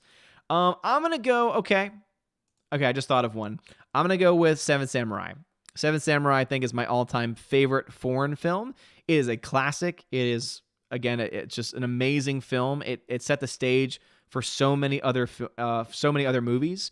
Like, so many other movies owe their existence to that film and to the work of Kurosawa in general. So I would go with that. Speak of the devil, Father Christopher Miller. What's going on, man? Hello, Father. So it looks like Father is indeed okay. Steph got worried about you because you weren't in the stream last night or tonight up to this point. Tina says, it's the most current test screening. Doomcock covered it. They're allegedly now an Iger cut, a Kathleen Kennedy JJ cut, and a Lucas cut with a secret Skywalker. Oh, no. Oh, no. Wow. That's just... Lisa Click, thank you for subscribing to the channel. Damajani, you bro. No, you bro. What's going on, man? Size rumor as reported at Overlord Doomcock. Hail Lord Doomcock. Rob D says, do you think Hugo from Alita is still alive? I haven't read the manga, so don't judge me for that. I have not read the manga, so I can't speak to that for sure. If it was my guess, I could see them doing a story down the line that he is still alive somehow, that he's survived. Don't know exactly how they would do it, but I could see them doing it. Bruce says, mine is Seven Samurai. Great choice. Great minds think alike. Glinzer says, Pan's Labyrinth is my favorite foreign film of all time. Very cool. Harmento, according to Doomcock sources, the original Kennedy Abrams cut had an audience score in the 30s, the Iger cut in the 60s, and the Lucas cut in the 80s. Yeah, you know what? And I'm not, again, a lot of times people try and make things more than they are. I am not calling into question Doomcock or his sources. I have my doubts about that. I can't see in modern day Hollywood you having 3 separate cuts of a 2.5 hour, 2 hour, 45-minute film. Like, I have my doubts. I have my doubts. Daniel Rivera, thank you very much for the subscription. I appreciate you. Sasanians, it could also be argued the media is racist for their narrative that black men would murder over a sandwich wasn't even a Chick-fil-A. Sasanians, I think that's a fair point, right? I think that's a fair point, and you won't hear that being said because they are all in the same boat with each other, sadly. Jeremy Swiggs, my conspiracy theory I sent Jeremy today. Doomcock is really Jeremy without the mask, and Mike Zero is actually him back from the future where he figured out the YouTube algorithm. That's a pretty great theory right there. Venom Broly says, bad guy history I would see on screen. It's Sinestro or Atrocitus. Okay, interesting. Demagini, I meant yo, bro. Okay, all I saw was you, bro. I'm like, you, bro? What's up, bruv? How's it going? Glinzer says, Disney's most villainous move, the original unaltered Star Wars movies never being put on Blu-ray. Oh yeah, for sure. And you know what's surprising is that they could make bank. If they were to put the uncuts in an official 4K release, so many people would buy it. Like, even anti-Disney people would say, okay, I'm against Disney, but I've always wanted to own the original films in beautiful 4K. And so if we at least found out there are good, they're great transfers and they're exactly the movie that we've always wanted, then I think a lot of people would actually be like, okay, I'll do this one thing to buy from Disney and then I'm done, right? But yeah, it's interesting that they're not doing that, though, because they could make bank off of it. I guess they're going to do their damn vault nonsense, though. It's so stupid. Harbentho says, don't forget how many cuts there are of Blade Runner and Alexander and how much Solo and Justice League were reshot. Well, here's the difference, though, is Solo got reshot, and then we found out, oh, that's how much the budget went up. That was always very clear cut. It was not based on rumors. It was based on things actually being revealed by the actual people themselves. So that's different. Blade Runner went through different cuts post-release, right? So again, is it possible? Sure. I'm not saying it's not impossible. I'm just saying it just doesn't seem likely. That's all I'm doing. Peter Hand says, the coroner's report on the Star Wars franchise, death by committee. Yes. Alice McCarthy says, what about an Odin cut of your streams? Wait, you want an even longer stream? I don't know. That's kind of overkill. All right, D-Live people, don't worry. I've not forgotten about you. Things just got crazy over on YouTube for a minute, so let's see where we were. Daniel Thorne, what's going on, Jared? Sorry, says, did you get to watch Harriet yet? I heard it had historical inaccuracies. Thoughts on Parasite? Have not seen Harriet. I wanted to, and then I heard about the inaccuracies, and so I think I'm going to avoid that film now. And I have seen Parasite. It was fan-freaking-tastic. Gave it a solid A. Also says, anyone try to sneak you instant grits instead of old-fashioned grits? Not to my knowledge yet. Captain Dean Heiss, what's going on, man? He says, just jumping in real quick to say hey to the chat. Well, thank you, Captain Dean Heiss. I appreciate it. Peabody says, Linda Carter was my first celebrity crush. I was 6, and she was my Wonder Woman. Damn right, dude. Damn right. He also says, Bobbitt has his junk sewn back on and became a porn star. Life is weird. Wait, what? Oh my gosh. So the guy that got his junk cut off, got it reattached, and then got into the porn industry. Interesting. I feel bad for him, though, because he lost an appendage, and then he lost his life, in my opinion. All right, and that's everyone over on D-Live so far. So let's see here. Hardwick Bentho says, when Solo had a Han shoots first scene, I thought of it as a foreshadowing for an eventual Disney release of the unaltered original trilogy. And you know what? That's what I thought they would do too. It could be that they're working on the 4K transfer, but something tells me if they were working on something that big, that it would have leaked at this point. And we haven't gotten any word on it. HyperNex13, for Parasite, I can't believe he was the same director who did Snowpiercer. While I thought it was okay, I can understand why you found it overrated. Oh, it was so overrated, man. Yeah, Boon Joon-hoon, I forget his name, but Yeah, he's an interesting director because he did Snowpiercer. He also did Okja. And Okja had a lot of really great parts to it. I just personally thought the CGI was not very good, and the political messaging was a little too much for me. And that's why I liked this film, because he always does films with political messages. But to me, the political messaging in Parasite is just so much more subtle and straightforward, where you don't feel like you're being preached to. You just feel like you're seeing something that, like, oh yeah, this is all plausible.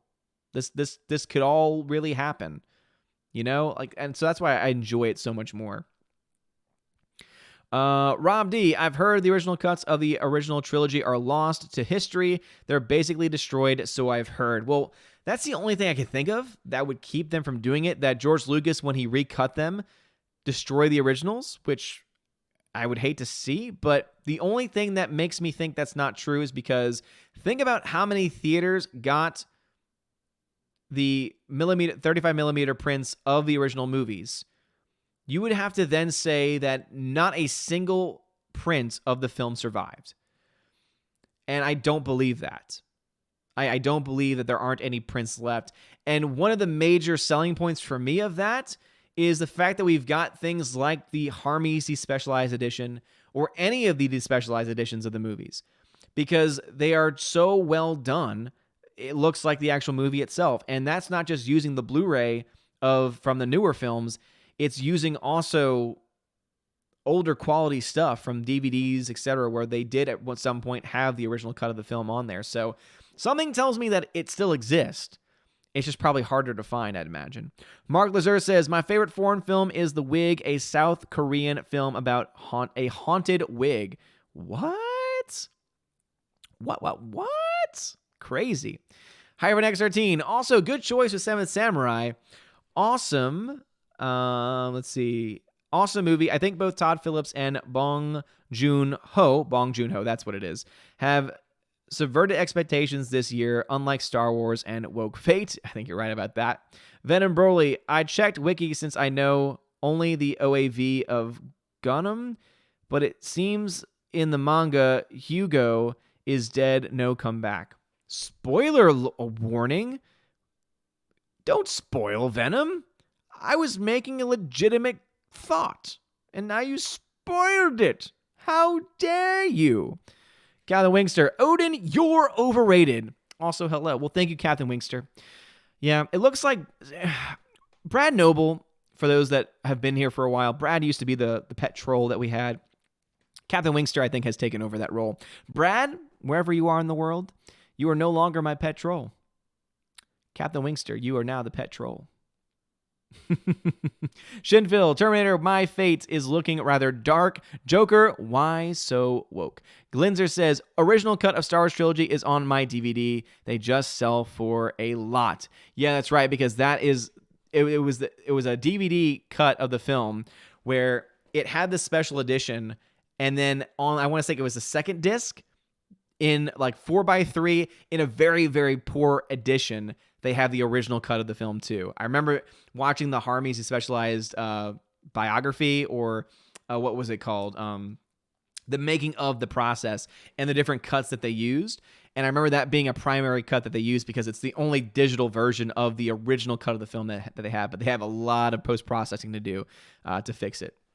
Harbender says, did you see the YouTube video that convincingly argues that Snowpiercer is an unofficial sequel to Gene Wilder's version of Willy Wonka and the Chocolate Factory? I have not. Oh, man. Send that video my way, man.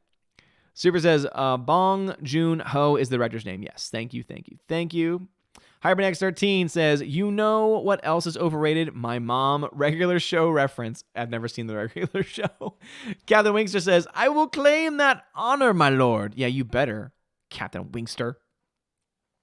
Dion says, here is an honest question. How are test audiences formulated? Does a studio like Disney handpick audience loyal members, or do they simply go out into the street and pick whoever?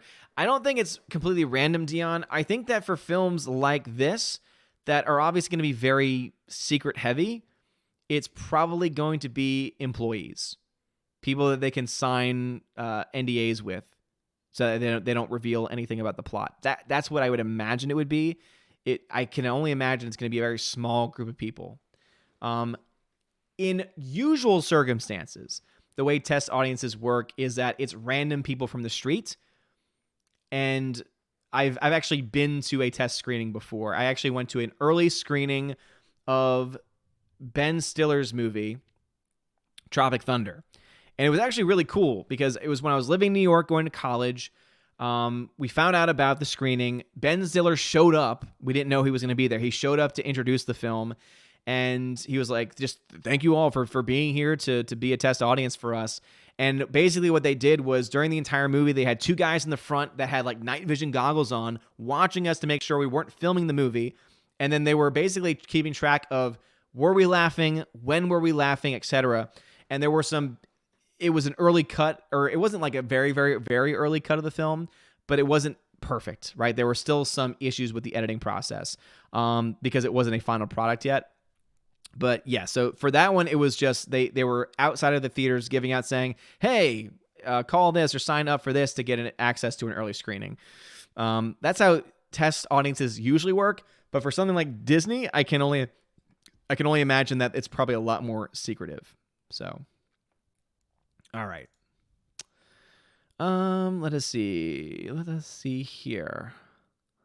CW Trixie says, spoilers for Star Wars 9. There are ships in space. Rey looks bored. Space horses. And Finn does a thing. Well, thank you very much for keeping that very straightforward.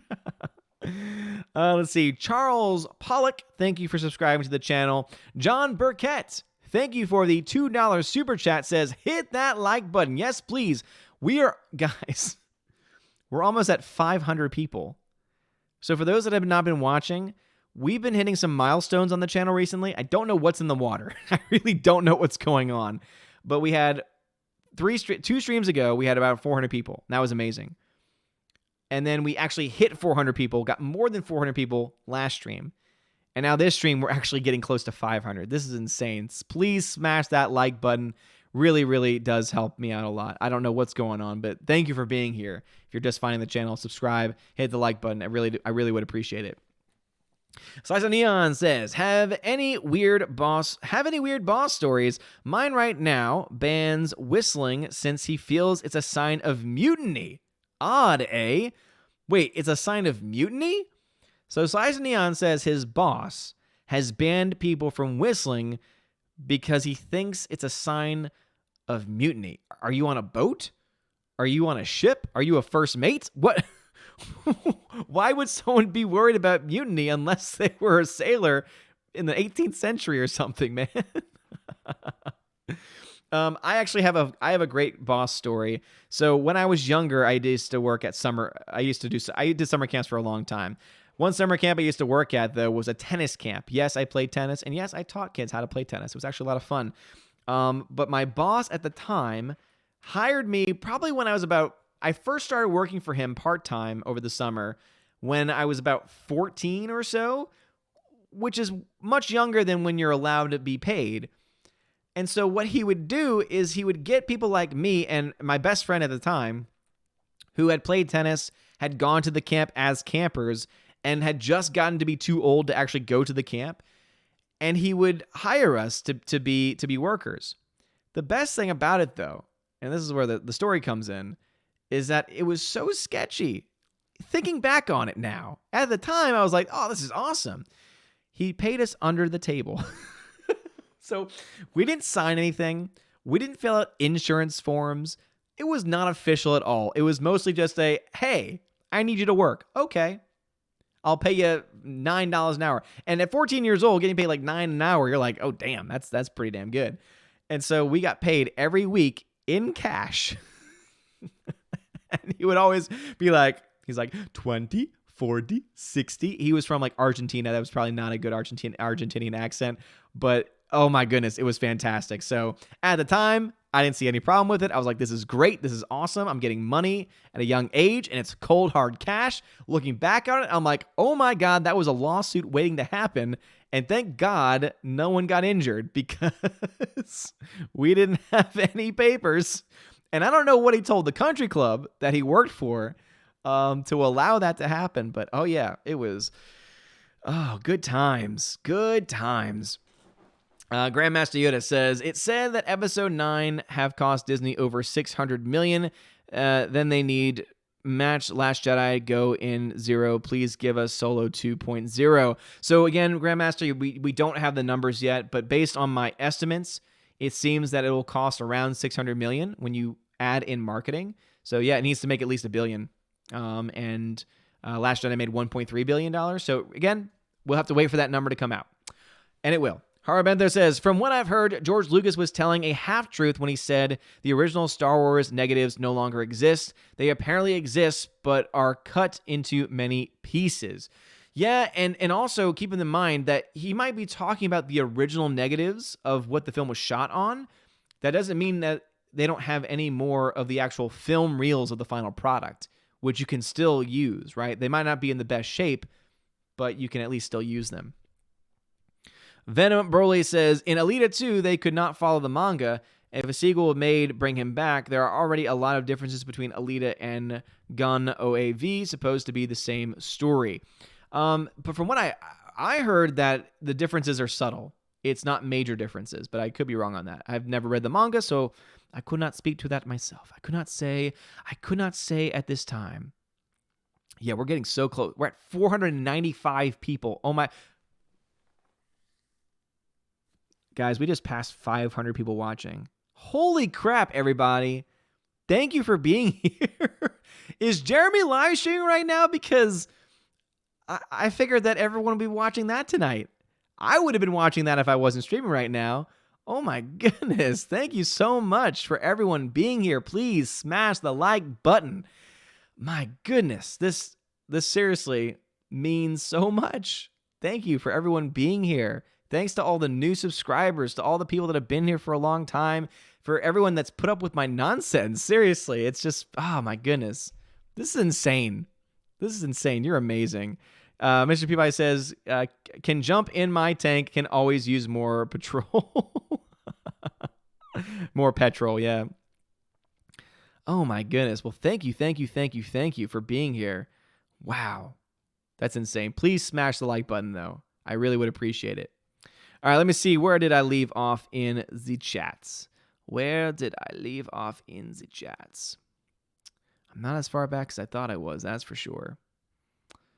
Let's see. Hammer says, George Lucas himself busted out an original unaltered 70mm prints of Return of the Jedi during a Rogue One screening a while back. Very interesting. Yes, that is extremely interesting. I did not know about that, but it seems to indicate that the negatives exist somewhere. Bruce, my post was too slow. I was going to say the same thing. Snowpiercer is a sequel to Willy Wonka. I don't get that at all. Please explain. Captain Winkster, also, you have almost 500 people. What madness is this? How long was I gone? Yeah, seriously, Captain Winkster, I have no idea. I don't know. As I said, I don't know what's in the water, but it's pretty cool. I'm not going to lie. It's pretty cool. I really do appreciate it. Dion says, so that means that the movie is really bad then. pretty much, man. Ryan Kennel, RK Outpost, thank you for the $2 super chat, says, what an awesome turnout. Congrats, my man. Thank you, dude. Ryan, aren't you supposed to be streaming right now? Am I lost? Is the stream starting at 9? Has it already started? I don't know what's going on. I don't know what is... I'm so confused. But thanks for being here. Thank you so much for the super chat too, man. And please smash the like.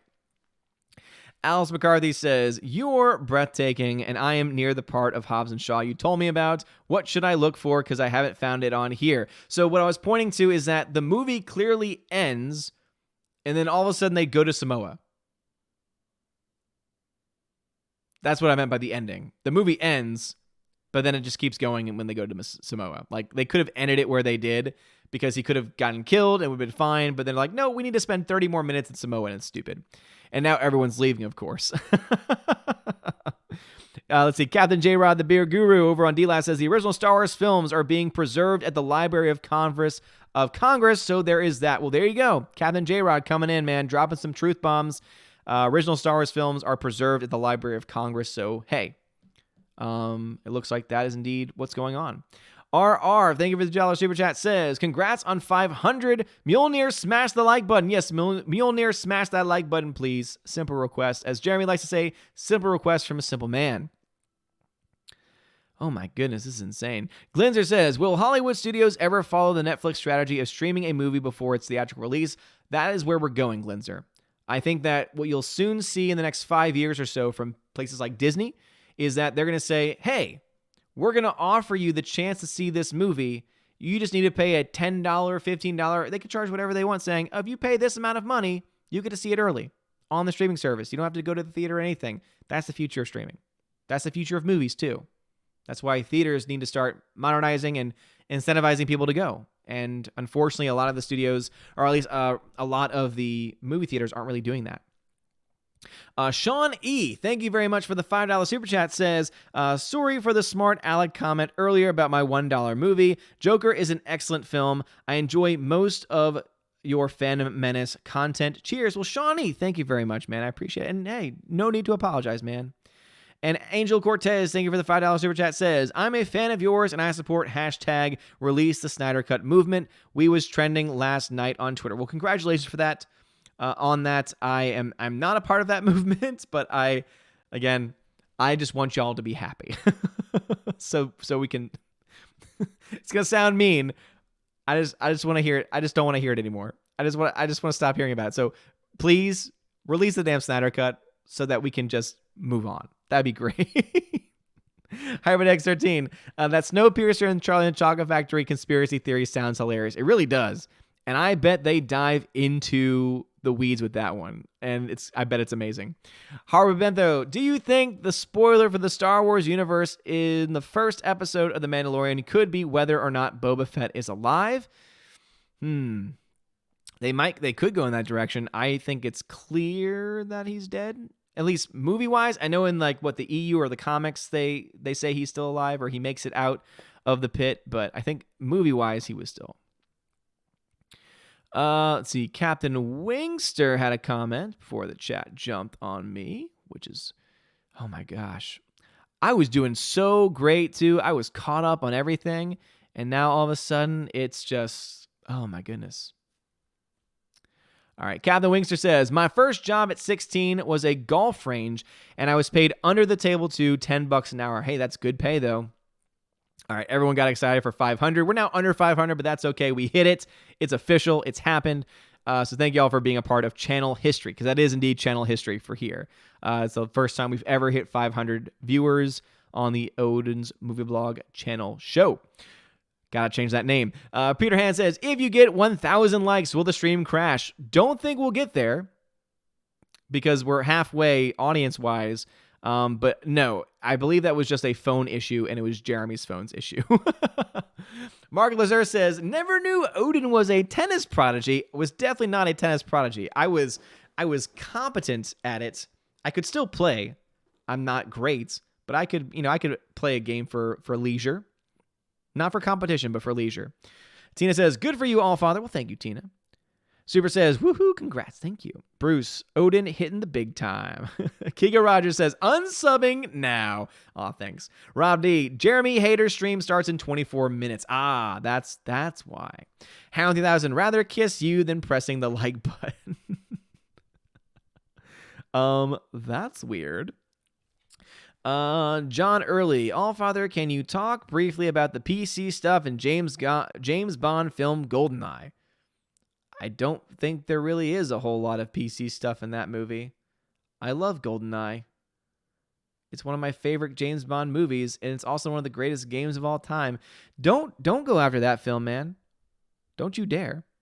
Jeremy Swiggs says, it's set for 9, but I ain't leaving until Asgard's gates close. Well, thank you, Jeremy Swiggs. I appreciate it. I'm not gonna go that much longer, because I don't want to. I mean, I know that most people are probably no problem gonna switch over, but I don't want to take any audiences away because I actually kind of want to watch it myself. So, John Burkett says, truth, I like this stream more than Jeremy's. Ooh, sick burn. Jeremy, I don't know if you're watching. I don't know if you're still just salty because Alabama lost. But yeah, John Burkett just called you out, bruv.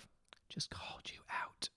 Hara Bentho, what are your thoughts on the new Vietnam movie featuring a digital recreation of James Dean? I don't like digital recreations. I think it's creepy. I don't like that's the direction that Hollywood seems to be going, because pretty soon no actor will be safe. Pretty soon you'll have brand new movies featuring dead actors. I don't like that.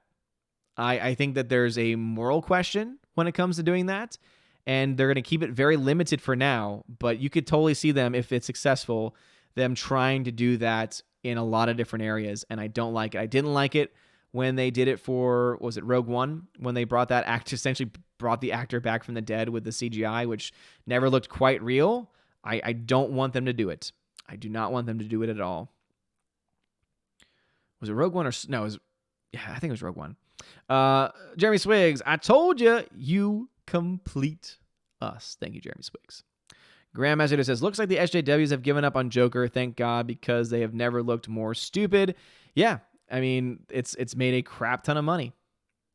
Someone was spamming, I guess. Someone's comments got deleted. So, Valkyrie, please let me know what happened there. I'd appreciate it. Grandmaster Yoda says, looks like the SJW... Okay, got one thing. I got that there. HyperX13, did you have a favorite character in Parasite? I like the Sun, but if all of them were too great... All of them were great. Yeah, Hyper and all of them were great. The Sun probably was my favorite character as well. But you know what? The daughter was awesome. I would put him and the son and the daughter, to me, were both great. Mag81 says, I was a Terminator fan before a Star Wars fan. First, they ruined Star Wars, and now they ruined my first favorite franchise. Make Terminator great again. Well, they kind of already ruined it when you think about it, because T3 wasn't that great. Salvation had its moments. Genesis was bad. So to me, Dark Fate isn't they're finally destroying it thing. I think that it's been in the process of being destroyed for a long time now. But yeah, I agree. I want Terminator to be great again, because it was great at one point. Alice McCarthy says, I like the Samoa scene subjectively. My objective opinion will be later, though. Yeah, I would hope so. Hardwick Bentho, I think the Terminator franchise should have ended after Terminator 2. The only sequel since then that was somewhat justified was Salvation, which at least did something different. Yeah, Salvation was a film that I generally enjoyed. It was the ending that got to me with the whole heart transplant stuff. Like, I was on board for most of it until then. Soul Assassin says, know who else was a tennis player? The drummer for Metallica. You know, the band who got robbed of an award by Jeff Rotod? What? That didn't make any sense. That didn't make any sense to me, good sir. Hypernex 13, they should make a movie where a struggling director is frustrated. The CGI replacing actresses now, they actually sound... Hyperen says they should make a movie where a struggling director is frustrated with CGI replacing actresses now. That actually sounds scary. Yeah, dude. They should. I could see them going... I think that film will be made one day. Alex McCarthy says, congrats on 500, folks. My favorite YouTuber. Well, thank you, Alex McCarthy. That means a lot. Captain Wingster says, for England, James? No. This is Sparta. Could you imagine? Oh, could you imagine if that was the case? All right. Sasha Neon says, thoughts on Kanye planning a presidential run in 2024? I mean, the world's already crazy enough. Why not? Jethro Tull. At first I was like, wait, what? Oh, hold on. Let me read that again. If he meant Jethro Tull, then it might make more sense to me. He says, Soul Assassin, know what else the tenor... Okay, drummer for Metallica. You know what band got robbed an award by Jethro Tull? Okay, by Jethro Tull. No, Jethro Tull did not rob anything, Soul Assassin, okay? Jethro Tull earned that medal award. Don't ask me how they're medal. They earned it. Sitting on a park bench. That's all I got to say to you. That's all I got to say. Harvard Bentho, have you ever seen the 1980s to 1990s Sherlock Holmes TV series starring Jeremy Brett? It's the best Sherlock adaptation. No, I've never seen it. HyperNX13, comment on Parasite earlier. I love the chemistry with all the cast. It really felt like they were a family. I'm not trying to spoil, but it's unfortunate what happens with everything. Yeah, you were going to spoil, and I didn't read that. That's a spoiler, Hyperen. Don't, you say, I don't want to spoil. That's a spoiler. Hyperen, that's a spoiler, man. Come on, you're better than that. You are better than that, good sir. But I agree. Yeah. It's a great movie. Justin Proper says he meant Jethro Tull, the guy who robbed Metallica of a Grammy. I actually agree on this one. No, Jethro Tull earned it. Jethro Tull is one of the greatest bands of all time. I don't care what you have to say, Justin. Ginevra. I might still call you Ginevra. That's who you are to me. Peter Hand says Goldeneye is better than Goldfinger. Never seen Goldfinger, to be perfectly honest. I grew up, because keep in mind, when I was a kid, I was growing up with the Pierce Brosnan 007 films. I watched a couple of the old school ones with my dad. My dad is a nut. He is obsessed with those films. He has an entire stack, literally, of the DVDs next to his chair. And almost every week, he and my mom will watch a James Bond movie together. So they've got everything up through Spectre, because that was, of course, the last film they had. But I already asked my dad, hey, have you heard all the stuff going on with the new one? And he's like, yeah, well, it looks like it's the last movie looks like that I already have seen all the movies I plan to watch. I'm like, yep, I can see that. Meg81, T3 and Salvation at least tried to be good and added to the lore. Also, a new Terminator video game set in the future war called Terminator Resistance comes out December 9th. Looks good. Now, that could be good. Yeah. I'm not much of a gamer, but that looks like it could be good. That is true. That is true. Rhaegar Targaryen says, which guy is Jethro Tull in the band? Jethro Tull is not the name of the person. Jethro Tull is the name of the band. The only person's name that I can remember is the lead singer, flautist. He also plays guitar and a lot of other instruments too. Is Ian Anderson, is the lead singer. But no, Jethro Tull is the name of the band. It's not the name of the actual persons. Bruce says, I believe it was Metallica got robbed. Nope. Jethro Tull received justice. Hypern X13, sorry, dude. Shame on me. Yeah, shame on you, Hypern. For shame.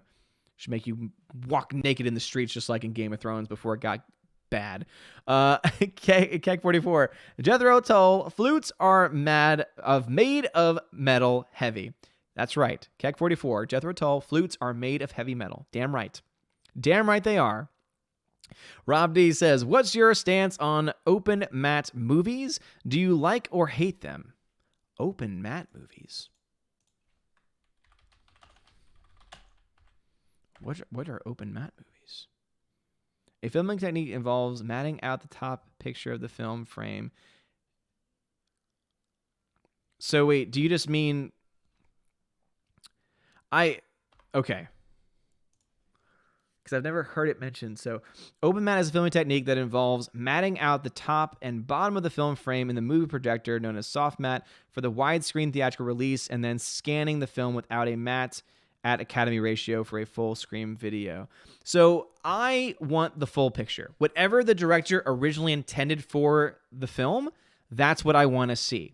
And so I like letterbox. That's what I call it, letterbox, when you have the bars on top and the bar on the bottom. Because that's how, in many cases, that's how it was shot. So you were meant to always see the wide image. Now, sometimes, like for example, Lighthouse recently, it went old school with its shooting. It's shot by a 4:3 aspect ratio, or boxed, right? So anytime you see like the boxed image where there's black bars on the side instead, that's 4:3 aspect ratio. So I'm fine with either if it's what was originally intended. What I don't like, and this has happened a lot, I don't like when the release decides to, in post-production, change how the film is shown. That I'm not okay with. So I've never heard of open mat before. I don't know if that is a post-processing feature or not, or if you mean just letterboxed in general. But however it's actually meant to be seen, that's what I would prefer. Let us see here. Kathleen High says, sitting here at bowling, rocking my Odin's movie blog t-shirt from TeePublic. Boy, is it comfy. Well, Captain Dean Heiss, thank you for the promo. And if you want to get yourself a comfy shirt, you can check out my TeePublic store or my Teespring store. They're both open. Teespring got back to me, and we were able to figure out some of the issues that were going on there. But yeah, I think you can get I think they're on sale right now on TeePublic though, so you can get it much cheaper over there right now, and it helps out the channel. Or can I still say that? That's why Amazon took away their thing from me, because they're like, you can't promote. I'm like, that's kind of the point, but okay, whatever. Howard Bentho says, what do you think about the Timothy Dalton James Bond movies? I've only ever seen bits and pieces of it because I've watched my dad watching them, and I like Timothy Dalton. Bruce says, Goldfinger robber the place I used to work at, the Gold Vault at Fort Knox. Nice. John Early says, make Odin watch Die Another Day for a commentary. Oh. Rhaegar Targaryen says, yes, people, Odin has a dad in mythology.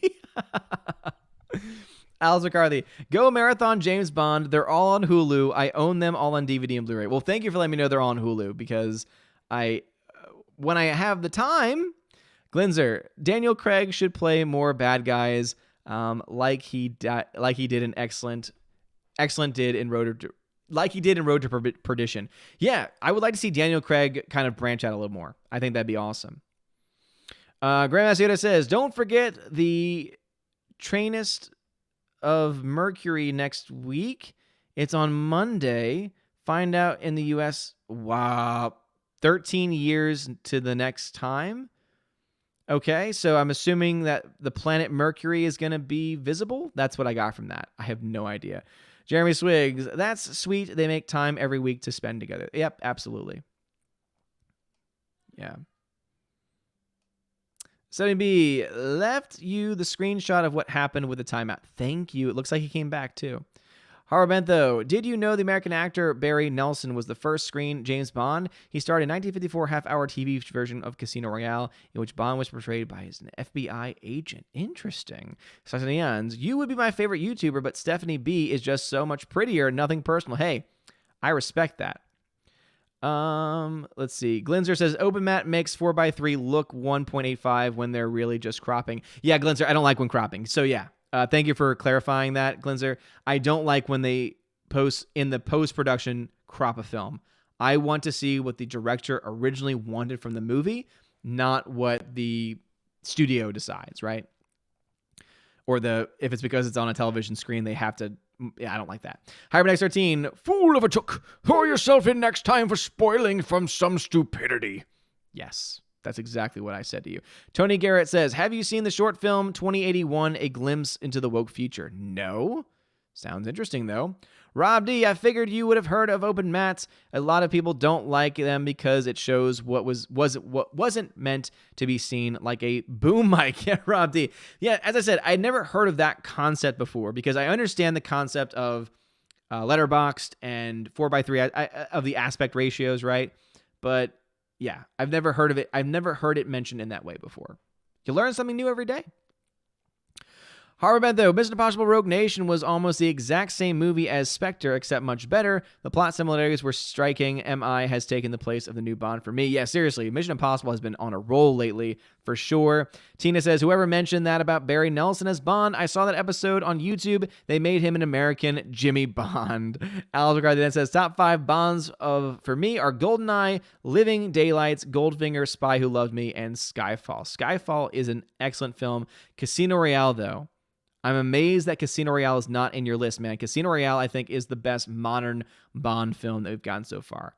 And then after that, it would be Skyfall. All right. Well, anyway, the Hater stream, Common Ground stream over on RK Outpost channel, I believe it's on Ryan's channel, is about to start. And I don't want to take away any attention from that. So we're going to go ahead and wrap things up. I usually go for an hour and a half, and we're at 2 hours right now, and we still have 488 people watching. So please, if you have not done so already, please smash the like button. I want to see how many likes we can get on this video. I don't think I've ever gotten to that 500 point of watchers, let alone of likes. So that would be really cool to see. Forest Life 91, thank you for following me over on DLive. Captain Heise over there says, sitting here. Okay, I got that one. And Captain Poppyton, thank you for the ice cream donation over there. Soul Assassin says, you know what grinds my gears? When you buy a Blu-ray that says full screen and it has the 2 bars in it when you watch it. Oh my gosh, yes. Hammer, Odin, were you able to ship out my Ringu Blu-ray prize for November? Yes. So I mentioned this at the beginning of the stream. All of the Blu-rays that were won last week have been shipped. So they would have been out today because I dropped them off yesterday after they closed. So it would have been picked up today. Should get it in about a week or two if you're in the U.S. Grandmaster Yoda says the planet will go to the front of the sun. Well, the planet will go in front of the sun like the moon does. That's rare and cool to see. Okay. Will we really be able to see it, though? Alex Carthy, hashtag release the Odin cut. God bless you, Odin. You have a good one, man. Hyprin says, which meme wins, Pixelated Ryan or the Deus Ex profile pick memes? Pixelated Ryan, easily. And Captain Wingster says, Odin Jethro Tull doesn't exist, you crazy. Excuse me, it does. Also, everyone, please give some love to Tina in the chat. Tina will not be with us for the next, few weeks? She's about to go on her cruise. So this is the last stream that she'll be in the chat for several weeks to come. So please give her some love. Give her some appreciation. I know. Don't worry. She will be back. It will just be a while. But while y'all are giving her some love in the chat, I'm going to go ahead and pull up some lists really quickly. So let me go ahead and shout out my November patrons if I can find the list, because it has updated because there were some technical issues going on, and I think everyone is now back up to date. So let's go. Active patrons. So let me give a huge shout out to my November patrons: animation commentator Brian P., China Man, Edward Coleman, Elizabeth M., Enrique Evangelista, Father Christopher Miller, Hail Father, Frank the Tank and the Shawnee Wiener Dog Clan, Harold Francis, the Hunka Chunka, Funkin' Monkey, Inflamed Wood, Intertrap Productions, Jason Clark, Jeffrey Toon, JJ, Jonathan Jerembeck, Lady T, Mad Mitch Dunaway, Mr. Peabody and his evil twin, Orange Hat Reviews, Outpost Dyer, Patrick Layden, Perpetual Punster, Riff Magos, Rosetta Allen, Sir Lancelato, The DJD Show, Theodore Bendon, Those Two Bald Guys, and US Dutch Kitty. You are all amazing and beautiful people. And also a huge shout out to my Subscribe Star subscribers as well: Larry, Drunken Welfare Man, Mr. Roy, Glinzer, History Girl, Tina B, G2 Cool 99, Darkstar 57, Laura Story, Alex McCarthy, US 888209 Fast, Dean Heiss, Harold Francis, J Rod, the Beer Guru, Nevanon G Adams, and ZK Man. Thank you so much for being here. As always, you are amazing and beautiful people. Thank you so much. Super Anime Gamer, have a good night. Jeremy Swiggs, Dean Approved, Bruce, Hound 3000, Rhaegar Targaryen, Tina and Steph, Jace Doe, Heimdall, Dion, Slicer Neons, Soul Assassin Hammer, Alex McCarthy, Father Christopher Miller, Super Anime Gamer, Rob D, HyperNex13, Captain Wingster. You guys are amazing. There's still over 450 people of y'all. Oh my gosh, y'all are still here. I love you. You're great. D-Live people, y'all stick around. Y'all know I'll take care of y'all in a second. And if you're on YouTube, thank you for being here. Thank you for being a part of a milestone of the channel. Again, 500 people were watching. That is absolutely insane. I do not take it for granted. It means so much to me for you to be supportive of the channel, to even just take a moment to watch the channel. Jay Reed, thanks for subscribing. I don't know if I shouted you out or not. But yeah, thank you. Please smash the like button. Check out the links in my description if you want to check out how to support the channel, or, again, do whatever. It's all good, even if you just watch. And I'm at a loss for words. Anyway, go check out Ryan Kennel's channel. So, Kennel? I need to ask him how to pronounce his last name. But RK Outpost, go check it out. RK Outpost. Valkyrie, if you all could post a link to it. Jeremy is about to be having some debates, some discussions. It's going to be interesting to see. So go check him out. Show them some love. Tell them that Odin sent you. If you can do anything, tell them Odin sent me. And that would be awesome. Daniel Thorne is dropping a bunch of lemons in the chat. 5 lemons over on D-Live. Daniel Thorne, thank you. Anyway, you guys are freaking awesome. We will be back on Tuesday night for the one-man low council, and we will be down 1 Valkyrie. It'll just be Steph in the chat, but that's awesome too, because Steph is amazing. But Tina, hope you have a wonderful, wonderful vacation. Enjoy your time off. I don't want to see you in the chat at all while you're on vacation. You need to enjoy that vacation completely. Jeremy Swiggs, you lift, bro? No. Is that what he was telling me? Is he on right now saying, you lift, bro? I don't lift. You're right. I don't lift. Captain J Rod, thank you for the ice cream. Captain Poppyton says, Odin sent me to YouTube. Oh man, I did. I'm sorry, Captain Poppyton. I'm very sorry to do that. Anyway, you guys freaking rock. Have a wonderful night. I love you guys. God bless.